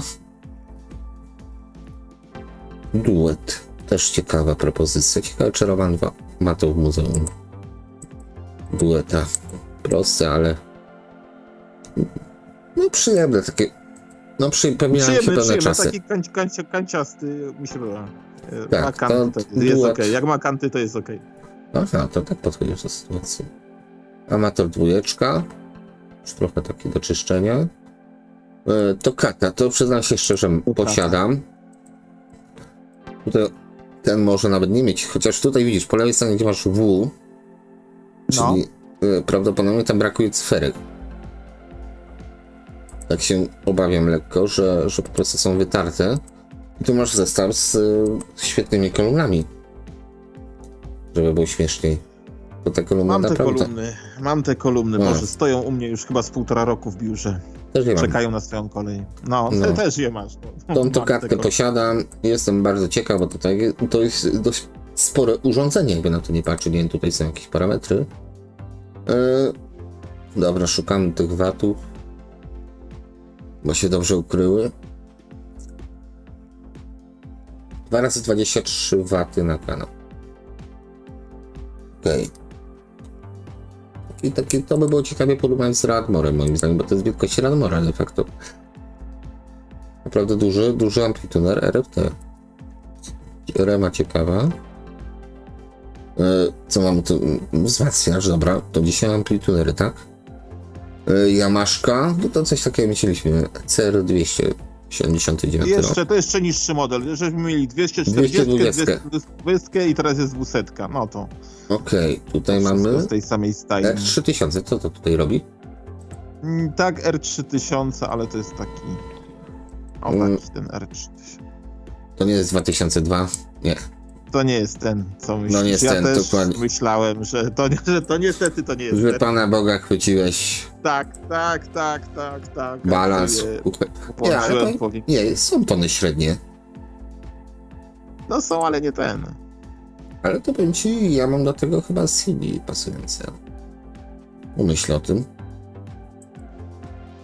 Jak są tony średnie, to pamiętasz, co ja mówiłem. Tak, ale to twoje CD nie ma panelu czołowego plastikowego, ten jest chyba metalowy. Metalowy. No, a ten tu jest metalowy. Dobra, ja sobie to dodaję do obserwowanych. Dobrze.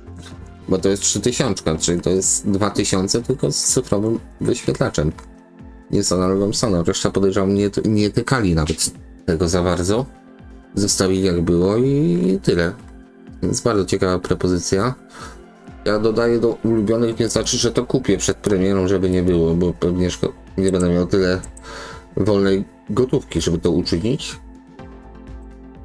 Aczkolwiek to są rzeczy, na które miło pomyśleć. A to jest Wengen albo Wangen? Amplituner. No, tajwańskie, coś takiego. No wiesz co, spojrzę w prawo. Nie, ja mam chyba większe wychyły. Rankforce był podobny też. Właśnie od razu mi się z twoim tym Rankforce'em z srebrem skojarzyło. Tak, ale to są troszeczkę mieszane. 280 zł na pytanie właśnie za co? A nie, tu będzie opisane, tak? Made in Taiwan for West German. Okej, czyli 80 lata. Okej, Onkyo, następny, szukamy teraz troszeczkę szybciej czegoś ciekawego. Chociaż znowu przeczytam, że mogliśmy troszeczkę dłużej posiedzieć, no to chyba padnę. RX301 od JVC to mieliśmy. One rzeczywiście, te auty są jakoś tak dziwnie tutaj poukładane. Elizabetka. To nawet kompletna Elizabetka, wydaje mi się. Szybka do wklejenia, dobra, no to mi jakoś nie przeszkadza. Napisy nie pozdzierane, nawet sieciowy tutaj znaczek jest. No. Tutaj coś się stało z przyciskiem tym jednym. Jeden uszkodzony, tak, ale to można sobie kupić osobno. Tak, no, bardzo ładna Elizabetka. Nie ma tragedii. I cena za to 370 zł. Te pierwsze Elizabetki chyba są najbardziej cenne, tak? Z napisem licencja Sanyo.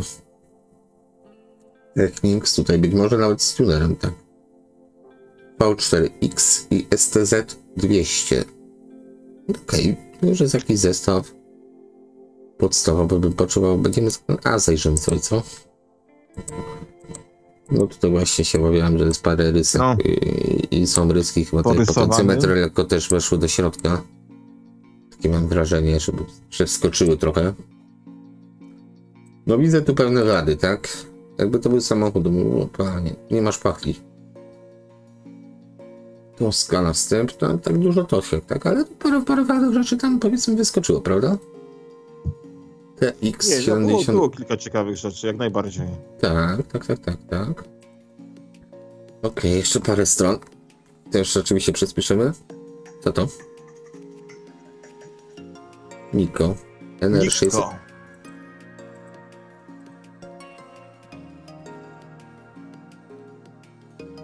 Cholera ładne. Tu jest jakaś ryska. Ładne. Tak, mi się bardzo podoba. Wszystko co powinien mieć. Amplituner czarny jest 380 zł, troszeczkę 20 zł potrzebuje. Po przeglądzie, więc cena będzie uzasadniona. Jeśli ten przegląd był. Toska. To sobie strasznie dużo. Akai AR20. Też bardzo ciekawy system. To już troszeczkę więcej pieniążków trzeba wydać. Ale jak ktoś więcej się napala na, powiedzmy, zakup samego wzmacniacza tunera, bo tak, no to jest też fajnie. Jakiś tam power level jest, pojedynczy. 2 wskaźniki, siły i zera. Kontury, nie kontury, no wszystko co potrzebne z tym Akai do tego, żeby położyć na tym jakiegoś kaseciaka fajnego. I wcale nie jest tak źle, jakby mogło się wydawać. 190 W poboru sieci, więc troszeczkę więcej. Dziura po antenie. Tak, po antenie dziura. Otwór. Też nie wiem, czy to jest dziura, czy otwór. Tak, chyba tak. No, okay, otwór powiedzmy. No dobra, ta antena jest potrzebna, wiesz. Do tego, żeby za to spróbować przenieść chyba amplituner. Philips 603. Też ciekawa propozycja. Bym powiedział. Taki minimalistyczny jak to Philips, tak? Ale jeszcze aluminium. Tutaj być może brakuje jednego podświetlenia, jednej żaróweczki. Ale to by mnie za bardzo nie zraszało, powiem szczerze. Ale dobra, jedziemy dalej. JVC RX 250 229 zł. Nie wiem, czy te nazwy w niektórych produktach nie są związane, Darku, z ich ceną po prostu. Jak coś pisze 150 to jest za 150, 250 jest za 250 zł. Może być. Może być. T-shirt, a może być. Coś takiego mieliśmy. Saba RS 920. Ciekawa Saba też zobaczymy. Tak po stronie i wezmę te ciekawsze, już powłączam, żeby szybciej to przeleciało nam do przodu. Tutaj jest chyba kino. Tak, kino domowe. Tutaj jest coś. To już ciekawości zobaczę. No wie, że musiałem. Coś. Dobra, tutaj jest Vega, czyli Sony. Wiem, że to Sony, przynajmniej te amplitudery Sony mają straszny problem z dekoderem stereo i że jak tam coś się rozjedzie, to później ciężko, żeby to się zjechało z powrotem. 9. stronę, w międzyczasie przygotowało. Zobaczmy sobie JVC za 229 zł. Mały podstawowy amplituder, ale JVC. Firma. Tutaj te zdjęcia takie są, powiedzmy. Tutaj nie będę jakiś chodził przez szereg, ale to jest więcej brudu niż uszkodzeń jakichś. To jest brud, a co nie jest brudem, to zawsze można pastą polerską doprowadzić do porządku. Dokładnie, więc ładne JVC. Tutaj ciekawy technik mimo wszystko. Bo to jest stereo receiver. Suwaki są, balans jest. Taki inny bym powiedział, prawda? Zobacz na ten panel podświetlony pod skalą jeszcze. Są kolory, są światełka. Tak, no to cały się świeci, cały prąd jest podświetlony. Cały się świeci, tak jak mówisz. Tutaj tak, jakieś... bateryjki podtrzymania są. No okej. Nóżek chyba brakuje, tak. Albo to coś... Aha, filtry są, dobra.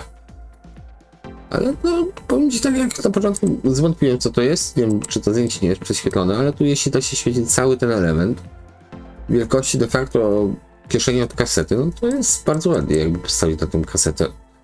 Magnetofon znaczy się. Wiesz, o co chodzisz? Sobie układam po prostu, jakby to ładnie wygląda z innymi klockami.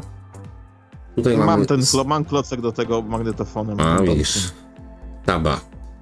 RS 940. Spojrzeliśmy tak pro forma, bo to jest jednak troszeczkę starsze. Nie jest jakoś wielce zdolone życiem, to tak jak poprzednim mówię, tutaj jest troszeczkę brudu, ale minimalnie. Nawet rysek za to, że nie ma, szczerze mówiąc. A Saba akurat słynęła z tego, że robiła dość solidne rzeczy. No i 122 W poboru z sieci, to nie jest jakiś tam. To już musiałem się kościć. 300 zł. Jest jeden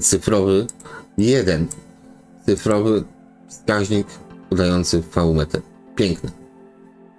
Mistrzostwo. To jest Chińczyk jakiś, prawda? AV Surround Amplifier. Dobrze, że nie Korea Północna. Jaki napis wielki. Jaki napis Dobrze, wielki. że nie Korea Północna, aczkolwiek to by mnie, szczerze mówiąc, nie za bardzo... O, kolejne ciekawe rozwiązanie jest spotykane. Volume w dół mamy po lewej stronie, volume w górę mamy po prawej stronie. No to w ogóle już poszło. Rozumiesz? No rozumiem, lewa, prawa. ja rozumiem. W jakim celu to jest tak zrobione? Bo to jest jakiś pan od symetrii tu był. Tu miał hopla na punkcie symetrii człowiek. I za mało pieniędzy na projekt, sorry. O, nawet Luxman. No, dobrze, ale się Luxman też trafi poniżej 5 stówek. Dobra, Luxman, jak to Luxman, nie będę narzekał. Luxmany, przynajmniej to co ja miałem, takiego starszego 1-2 tunery, Luxmany były troszeczkę takie przeraskrobione. To były takie japońskie urządzenia, które grały de facto jak niemieckie urządzenia. Jeśli chodzi o tą barbę. Dobra. Ktoś się tym zajął, no ale jest Luxman. Ok. 450. Ktoś sugeruje nam, że serwis był. Tak, dokładnie. Ale nie czytamy dalej. TX74. Bardzo dużo Onkyo. Te Onkyo to mam wrażenie, że to jest pokłosie lat 90. w Polsce, gdzie nawet tej... Boże, powiem wam, przepraszam, że ci przerwę, powiem wam, że to Onkyo w nocy potrafi rozświetlić pokój, wbrew pozorom, tym swoim wyświetlaczem. Dobrze. Kaseciak, tak? No, kaseciak czy tutaj amplituner, tak jak żeśmy widzieli, to jest to samo mniej więcej. Bardzo intensywny, bardzo jaskrawy. Ja mam wrażenie, że to Onkyo jest takim, że tak powiem, pokłosiem. Widać tego sprzętu tutaj na Allegro, przynajmniej marki Onkyo. Jest pokłosiem tego, że w latach 90. to nomen omen to w jakichś teleturniejach było zawsze Denon, Onkyo jako nagrody. Wszyscy chcieli to mieć, bo to była japońszczyzna, tak? I tutaj też, jak ludzie coś mieli sprowadzać, czy tam kupować na zachodzie, to kupowali właśnie Onkyo, tak? Mi się wydaje przynajmniej. I zacieszali, wiadomo co. Rację, no, to uniwersum też już chyba kiedyś oglądali, widzieli. tak, ciekawe. Tak, oglądaliśmy to uniwersum. To jest ciekawe, tutaj znowu chyba Saba, tak, Saba. Zresztą Saba jeszcze spojrzymy sobie. O, tutaj staniało, no patrz, to IPT, też, tak. o stóweczkę już poszło. A nadal designerska to jest naprawdę miłe do obejrzenia. Tutaj już mamy jeszcze Silver, Tokyo, Japan, Nikko za 5 stówek. Pytanie, czy jest się czego bać. Ja tak szybciutko przelecę tutaj może te do końca akcje, żeby nic tam nie skoczyło. Będziemy sobie powoli oglądać to, co wybraliśmy z tego. RS-a, nie mieliśmy Saby. Denona spojrzymy sobie w ten sposób, bo jest to kino domowe. O, proszę. Chciałeś duala, masz duala.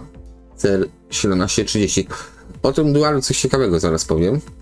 Jak przejdziemy do niego. To jest taki jak ty masz, Grzesiek? Tak, ja mam przecież wszystkie te duale z tego katalogu. No właśnie. Tego też musiałem mieć. O, zestaw 230 Magbac. Wzmacnia kaseta na oddzielnej aukcji. Okej. Są tutaj kolumny nam się zawieruszyły. Tutaj jest jakiś Harman Kardon. Ale to jest... Aha, to jest zestaw. Dobra, czyli to jest subwoofer.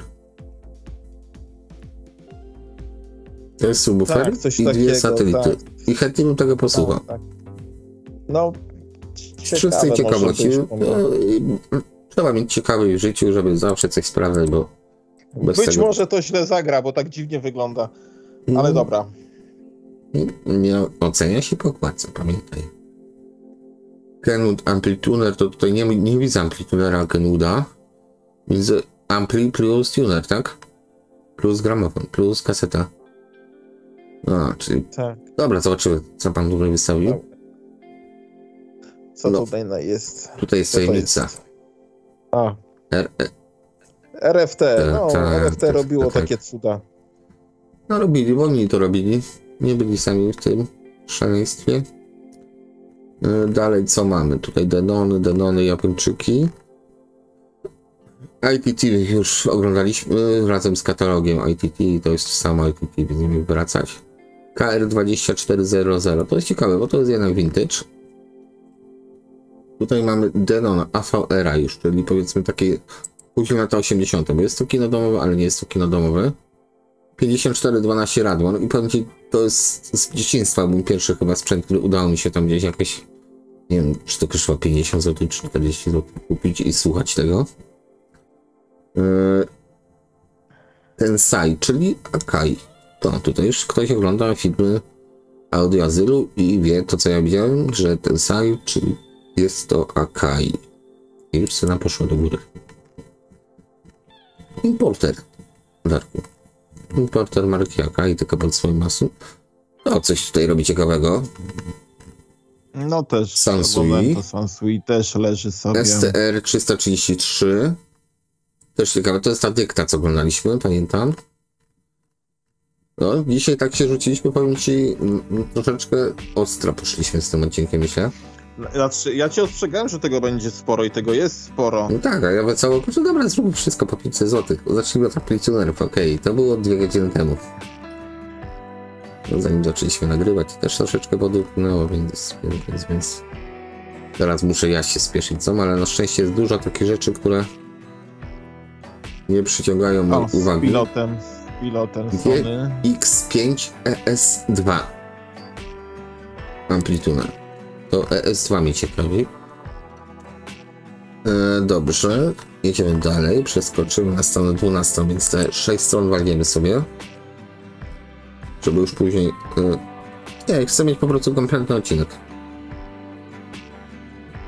Wytrzymasz.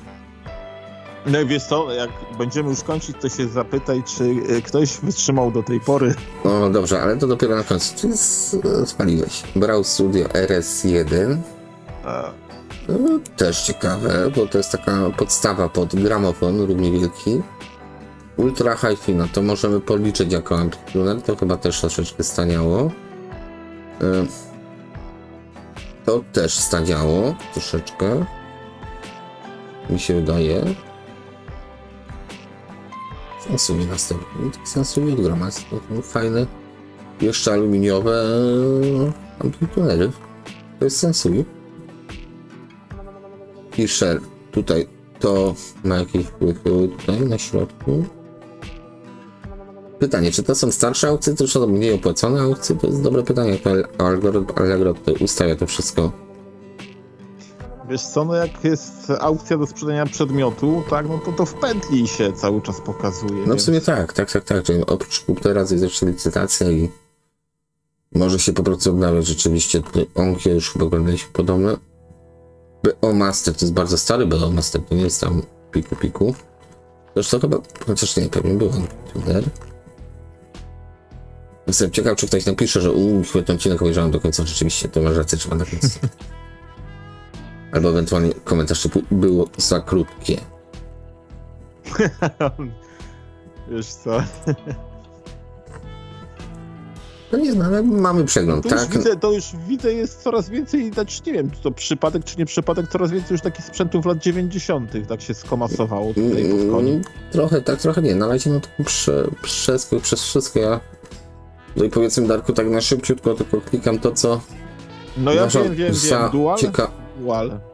1030.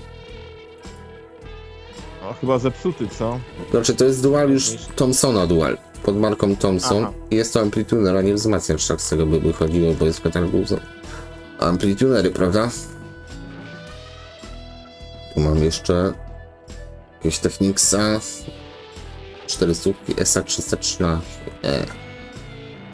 15 strona, dużo takich czarnych, Elizabetkę, nie? Radmora też 5412. Nie wiem dlaczego bardzo mi odpowiada wygląd tego Radmora. Tu masz 1000, ale z analogową skalą. 1000, co my tu mamy? Eltra, ciekawa propozycja. I ciekawy amplituner. Tak, dokładnie. I polski. Nie dość, że ciekawy, też polski. Bass D5060 to jest kawał wielkiego czegoś. Kenwood też oglądaliśmy jakiś czas temu na Allegro nasze zestawy. To jest zestaw Philipsa, więc to nie jest jednak mimo wszystko amplituner, tak? To jest Ampli plus tuner. Yamaszkę już chyba oglądaliśmy tą. RX 700. Tamta była 300 chyba, co oglądaliśmy, czy 700. Tylko czy to jest vintage? Aha, no. Ta Yamaha, co oglądaliśmy wcześniej. Vintage, tak, już pamiętam. No to jest 82, a może to 80. ta sama była? No dobre pytanie, jeżeli idziemy naprawdę ku końcowi. Słyszycie pewnie po moim głosie, że mnie gadam a szybciej. Albo tyle samo, a szybciej. Ewentualnie tutaj takie pytanie dla widzów, które jeszcze tu wytrzymali. którzy wytrzymali, czy na przykład chcecie następne odcinki, bo tutaj zaczęliśmy od amplitunerów, a chętnie byśmy przeszli jeszcze do magnetofonu, który mam nadzieję, że będzie troszeczkę mniej.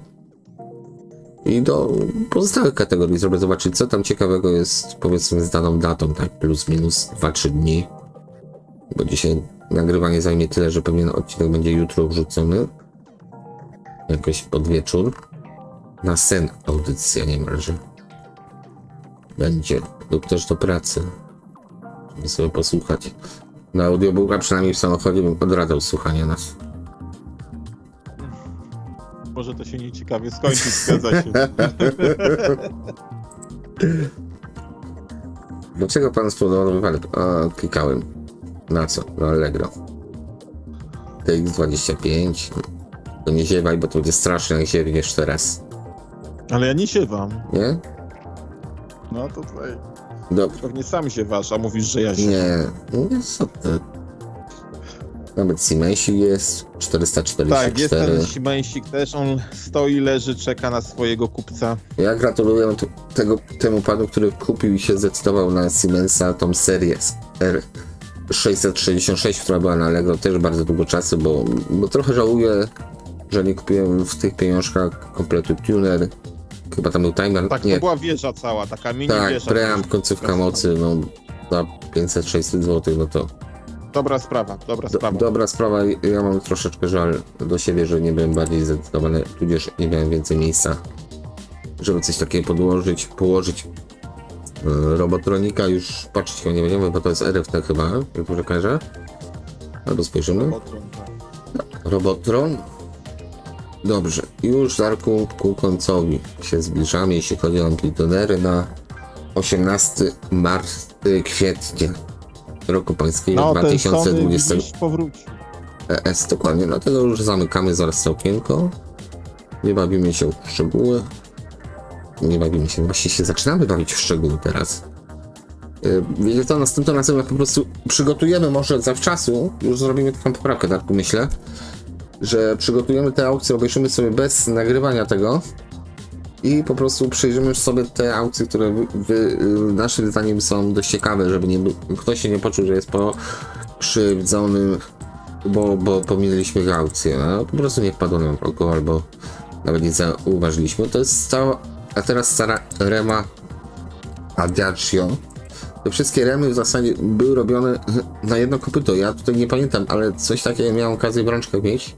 I ten panel to jest dosłownie szlifowane, szczotkowane aluminium, ale tak szczotkowane po rosyjsku bym powiedział. Włosienica. Na grubo. Na grubo, tak. Dość ciekawy. Amplituner ogólnie, jeśli komuś by się chciało poczytać o remach, to większość tych amplitunerów, Adagio i tak dalej, to było tłuczone przez 10 czy 15 lat, tam były jakieś zmiany stylistyczne. To jest jedna z ich iteracji. Teraz tak, Tensai TR3100, 350 zł. Na miniaturce mnie to bardziej porywało, tutaj troszeczkę mniej, bo ciężko to będzie z czymś podłączyć, powiedzmy. No właśnie, będzie ciężko coś z tym zrobić, jakiś zestaw, chociaż trochę nawet Sansui by można było to ostatnie takie plastikowe do tego podpiąć. To jest ciekawe, 22 AH 972, bo już jest cena 230 zł. I o dziwo wszystko jest na miejscu i to jest taki ładny amplituner z gramofonem i z kasetą. Ładniutki, trochę czyścić. No dobra, no ale na bogato to też nie jest, Darku, nie? To jest taki... garażowiec. Niska półka, tak. No do pokoju nastolatka, dziecka, żeby miało co posłuchać. No to kupiło, bo nie każdy sprzęt musi kosztować worki monet, bo byśmy tylko wybrani by mieli przyjemność słuchania muzyki. A tutaj Nikko, niestety bez włącznika power, który ciężko będzie dopasować. V-metery są prawidłne. Całkiem ładny de facto zestaw, więc czemu na to patrzymy, nie wiem. Spoglądamy, może lepiej tak powiem. Ale ogólnie wyłączymy, bo to nie jest amplitude. KR1400. No tu ktoś przy tym grzebnął, jak widzimy. I bardzo dobrze. Przynajmniej bardzo w podświetleniu, tak. A mi się to podoba, powiem ci.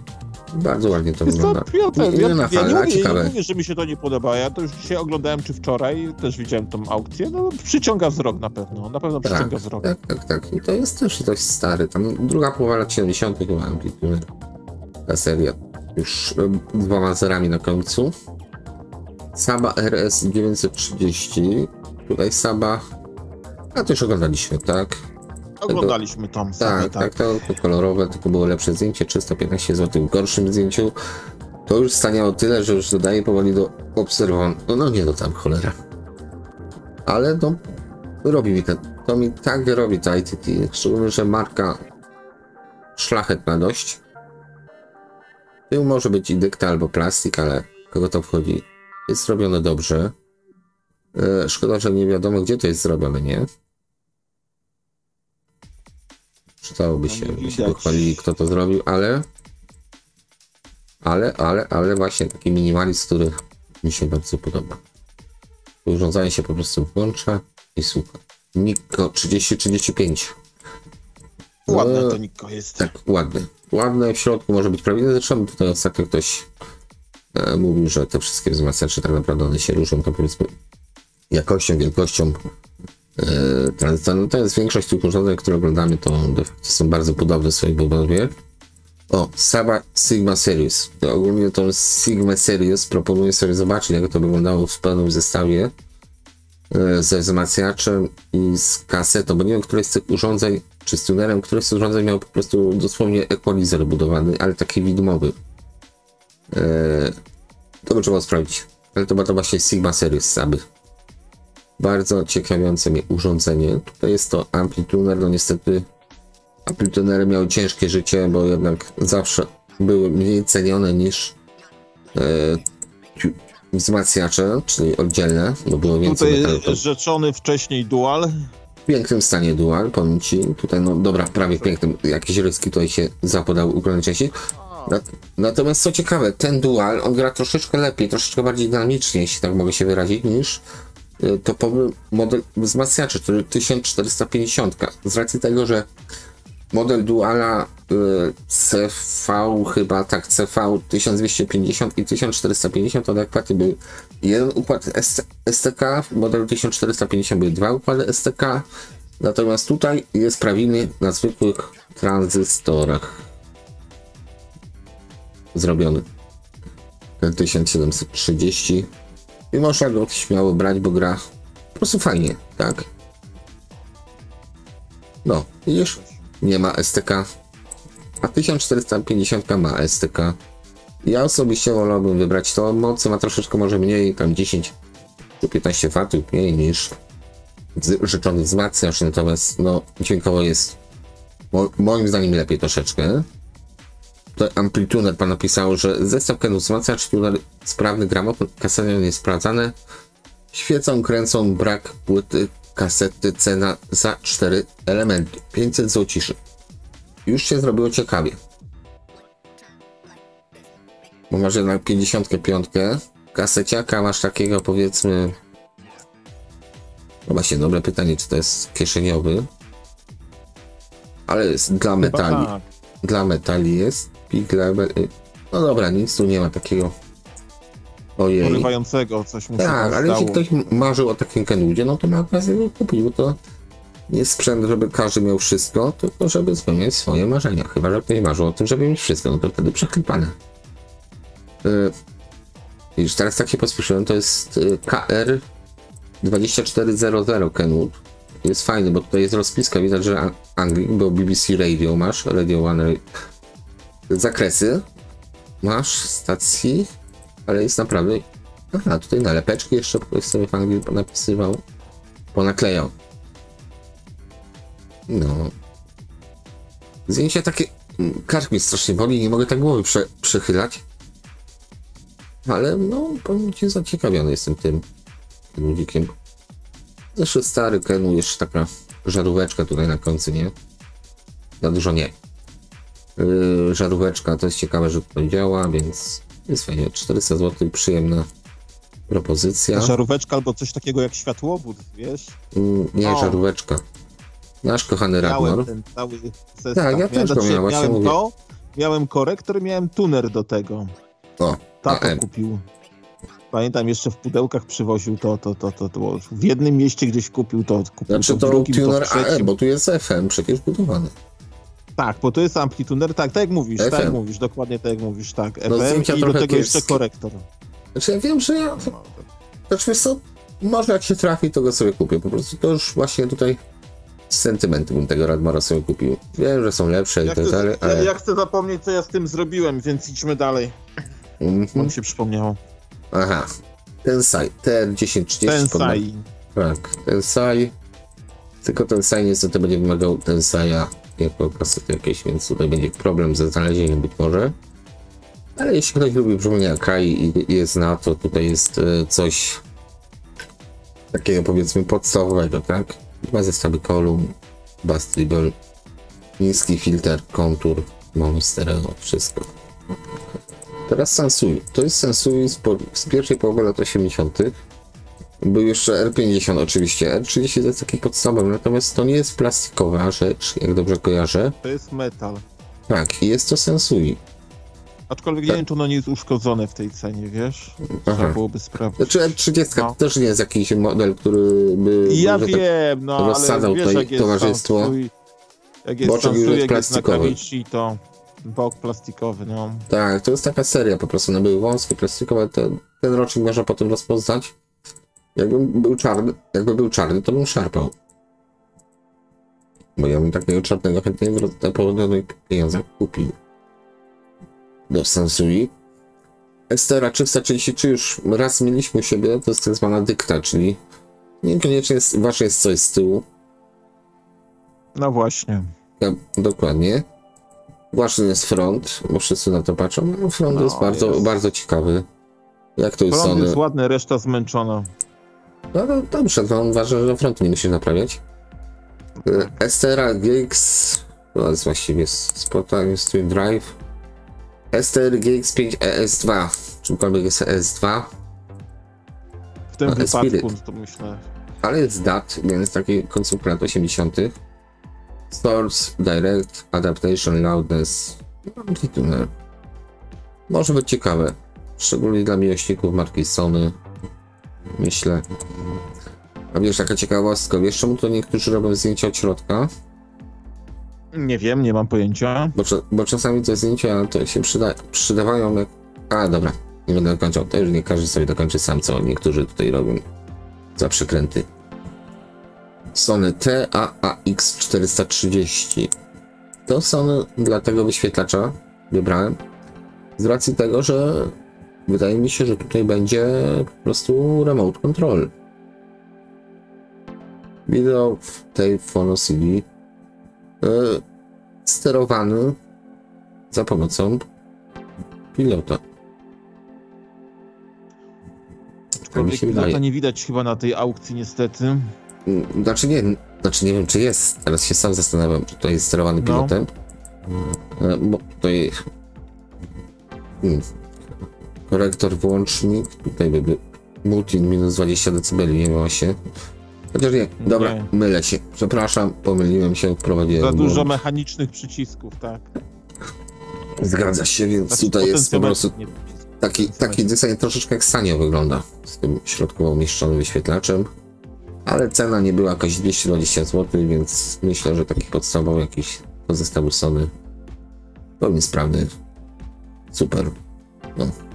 Wieszaka i 250 zł. Przepraszam, musiałem. No. Też ładnie. Oj, w katalogu żeśmy chyba ją widzieli. To jest taki, to jest najniższy low model, end. jeśli tak, low end, ale 250 zł. Brawl Studio, to jest ciekawe, bo to jest ogromna rzecz. On jest taki nie bez powodu, Dark, bo na tym miałeś równie wielki gramofon. Nie wiem, czy nie z kasetą, bo miałem okazję coś takiego w rączkach posiadać i to jest naprawdę duże urządzenie. To w takim razie do czego jest to, Grzesiek? Ale to jest amplituner, tylko gramofon z kasetą był jeszcze tej samej wielkości, bardzo szeroki. Dołączany. No, ale to jest pełnym ryjkiem Brown. To jest po prostu Dość specyficznie zaprojektowany, tak? Dość specyficznie zaprojektowany Brown.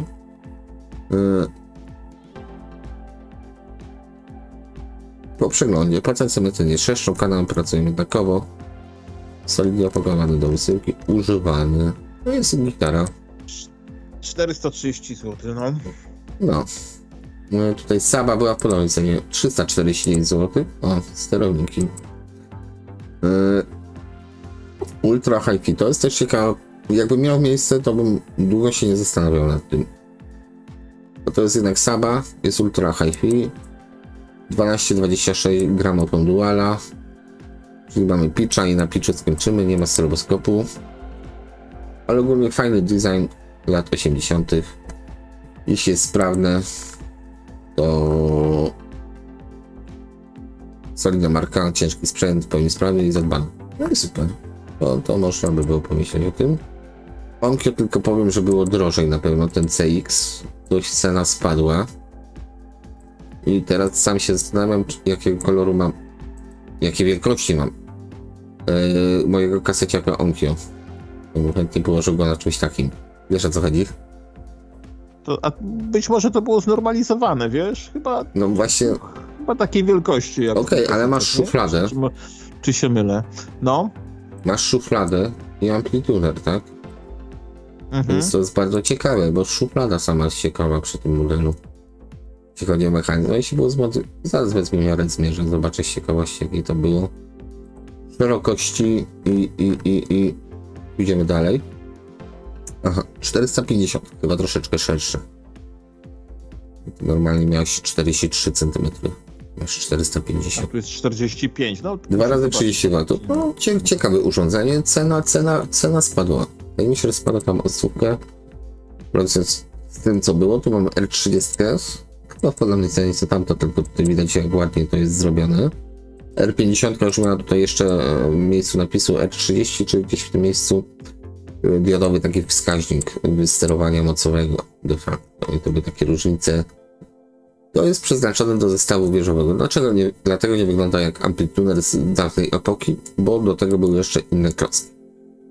Zgadza się. Fischera już oglądaliśmy, tak? Tutaj podobne urządzenie, czyli 3 wychyły. Niestety Signal, Tuning i Frequency, czyli do programatora.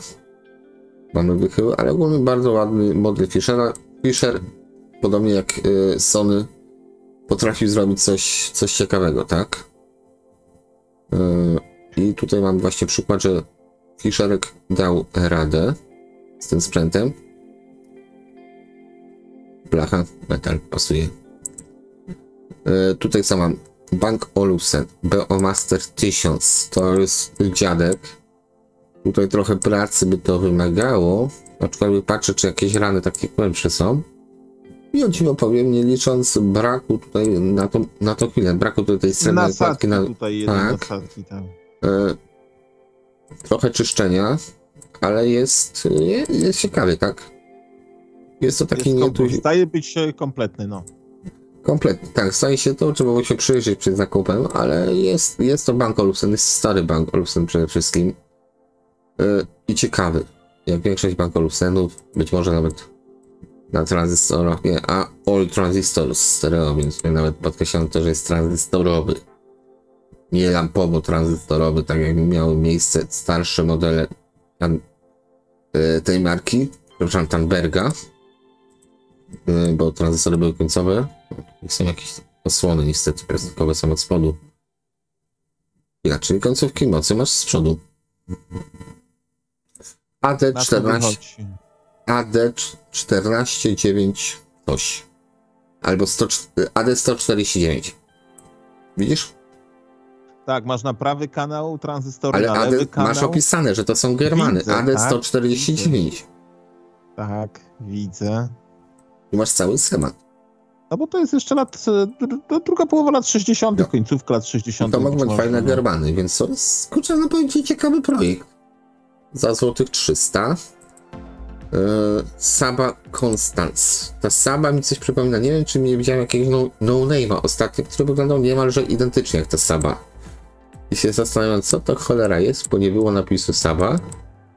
Saba raczej połowa lat 70. również, ale Nie wiem, czy tam zawichrowania dotyczą okleiny. Tak, tutaj parę strzałów było przez te lata niestety. Ale poza tym, no, drewno idzie jakoś tam odnowić, powrócić z nim do stanu wyjściowego, więc tutaj nie będę się wielce doczepiał tych drobiazgów. Ogólnie amplituner taki do posłuchania. Właśnie to jest ten ból, tylko że tutaj nie ma jakichś takich punktów. Ale fajne. Fisher za 230 zł. To już oglądaliśmy tego Fishera, ale jest korektor. Jest. O dziwo też... Prawie jak w JVC. Tak, dokładnie. Albo to by tak fajnie wyglądało z takim kikiem. 5000 modelem. To też tak dość podobnie, powiedzmy, wyglądał. To mówię o modelu kaseciaka oczywiście. Czekaj, a w tym korektorze te diody się świecą, tam się tak, chyba to znaczy jedna się nie świeci. Na 200, jedna się nie 250. świeci, tak, one się świecą, fajna sprawa. Speaker loud, to nocy może fajnie wyglądać ten Fisher. Hitachi HTA400, no Hitachi taka marka, jeszcze cena, przepraszam, 365 zł. Hitachi taka marka znana, nieznana, ale tutaj wyząbkowany jest programator, więc... No wybrakowany jest. No, niestety to już jest, powiedzmy, na części dla kogoś, kto ma coś takiego. Nakładek tak. na TR1020. O dziwo, amplituner rzeczywiście. Ale to jest taki amplituner, nie wiadomo przez kogo, nie wiadomo dla kogo. I kto by właśnie... Zaraz zobaczymy, czy to ma napisane przypadkiem Made in Germany. Czy Made in Japan. No to ma Made in Japan, więc tutaj to, co piszą, że Rotel robił dla Duala, który był własnością francuskiego Thomsona, może być prawdą. Bo Rotel jest japoński, tak? Tak jest, tak. No to masz Rotela pod nazwą Duala, którego właścicielem jest Thomson. No i 249 zł. To jest 85-86 rok jakoś tak produkcji. Bas, następny. Tu mamy tego Basfa. Tak, 340 zł. Ogromny amplituder. Tutaj nie wiem, czy na górze nie powinna być jeszcze nalepka z schematem ideowym tego urządzenia, ale jest ciekawy, bo tu masz regulację masz tonów na, powiedzmy, przyciskach, tak? Jakieś zerowanie, czy tam nagłe wyciszenie. Default, tak? Czyli wyzerowanie masz na środku. Programator stacji jest. Trochę rysek jest. I w zasadzie jak to bas. No kurczę, duże, ale takie bardzo, bardzo minimalistyczne urządzenie. Zobacz, jakiś środeczek. Ojej. I tutaj 4 do 16. Wygląda na duży, na głęboki wygląda. Tak. Tą kasetę akurat miałem 2 razy 55 W na kanał przy 8 ohmach, więc 2 razy 60-70 W przy 4 ohmach.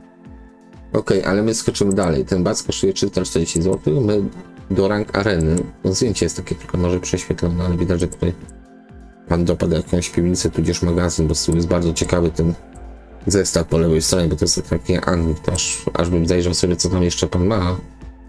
Jakiś pionierek chyba, polubienki też piękne. No i piwnica odsłuchowa, albo pokój. Ciemno strasznie. Raczej piwnica. No. Rank areny pozbyć się już na krzemowych tranzystor. No, bardzo ładne. Bardzo ładne urządzenie. Rank areny. To jest firma Hamburg. Widzisz, to jest niemiecka firma. No okej, ale brak jakichś tutaj uszkodzeń. Stereo jakoś tam się jarzy. Ein AFC mono, no to Ein to rzeczywiście uniwersalny język, ale złotych 380 już troszeczkę stawiało to urządzenie. Następny to jest Dual RC. Tego akurat nie mam, przyznam się szczerze, bo jakoś mnie nie korciło, żeby posiadać go, ale może jeszcze zweryfikuję. No to do kompletu mógłbyś mieć, bo ten ma, widzisz, analogową skalę. No mam 2 tunery analogowe, chyba jeden cyfrowy, ale no tak, ma analogową skalę i ma o dziwo komplet przycisków do wyczyszczenia. Mam wrażenie, że brud albo papierosy tutaj miały do czynienia, bo tam, gdzie paluszek dotykał, czyli na włączniku, jest srebrny. Reszta jest po prostu upieprzona. Dokładnie. Śmiesznie to wygląda. Tak zwane wyświecenie żniwne. Ale max 320 VA, czy 320 W pobiera. A daje tylko 2 razy 27 W przy sinusie. Ciekawe, nie? To jest, widzę, sprzęt na rynek skandynawski, bo mamy tutaj szwedzko, tak? S z koroną, tak, Norg i Dansk. O, także to jest na rynek skandynawski, tak? Okay. Bo te, co były na rynek niemiecki, to były z taką trąbką niemieckiej poczty, to tam, wiesz, jakaś homologacja, nie? No, to można po tym rozpoznać. Sprawił 100%. Nie był serwisowany, rozkręcany, to czasami jest niedobrze, żeby nie był, bo mógł zmienić ostatnio. Znajomy powiedział, jak to jeden kolega kupił taki magnetofon nieserwisowany. Piękny, ładny, pewnej marki. Super piękny panel, ale to leżało prawdopodobnie gdzieś na strychu. Było podawane różnym temperaturom i jak on zaczął serwisować mu ten magnetofon, to zaczął się kruczyć element po elemencie. Te plastiki wszystkie, które tam były. No niestety bywa, także. Tak. No. To nie chodziło nawet nie chcę tego pamiętać. No, ale tu chodzi o to, że te twoje Akai to akurat nie musiało być źle wykonane, nawet źle przytrzymane. Nie. Ten plastik jakby się stracił swoje właściwości, powiedzmy. Tak, on jakby stracił swoje właściwości. On tak zerka tu na mnie to Akai, no tak bardzo, no ładne jest, tak, no ale mamy jakoś, do niego jakąś taką to już jest przedostatni amplituda. RS 444 od Siemensa. Przełom lat 70. 80. maksymalnie 320 W sieci. Dość spory, 46 cm ponad szerokości. 70 W lub 50 W. Na kanał 15 do 20 tysięcy. A regulacja jak to przy Siemensach, plus minus 10 dB przy... No. Tu się chyba coś porąbało. Przy 100 Hz plus minus 10 dB i plus minus 10 dB przy... Tu jest błąd. Pan po prostu... W radiomuzeum pewnie jest błąd, tak? Widzisz? Widzę. Przy 10 Hz. Odwrotnie powinno być. Nie, odwrotnie. Powinno być tutaj, nie powinno być tego K. Dobra. Zobaczyliśmy. W zasadzie... Jeszcze coś jest? Jeszcze jedna ostatnia rzecz, a mianowicie Robotron. A, ten Robotron. O dziwo, powiem ci, tak zbliżyłem od razu, wjechałem jak mały na skocznie. Bardzo ładny panel, bez uszkodzeń. Piękny, cyfrowy, absolutnie bez uszkodzeń. Nie, jest tutaj, widzisz? No. Nad RS jest jakieś tam wniecenie delikatne, ale cała reszta jest piękna. Ale prawie. Programy cyfrowe, jakiś wskaźnik, powiedzmy, tutaj więcej ozdób jest jakiś taki niż rzeczywistych element pracujący. Programator 16 stacji. No, powiem ci, to jest tak bardziej ciekawostka, bym powiedział, niż być może... O. No wiem, które to jest Made in DDR.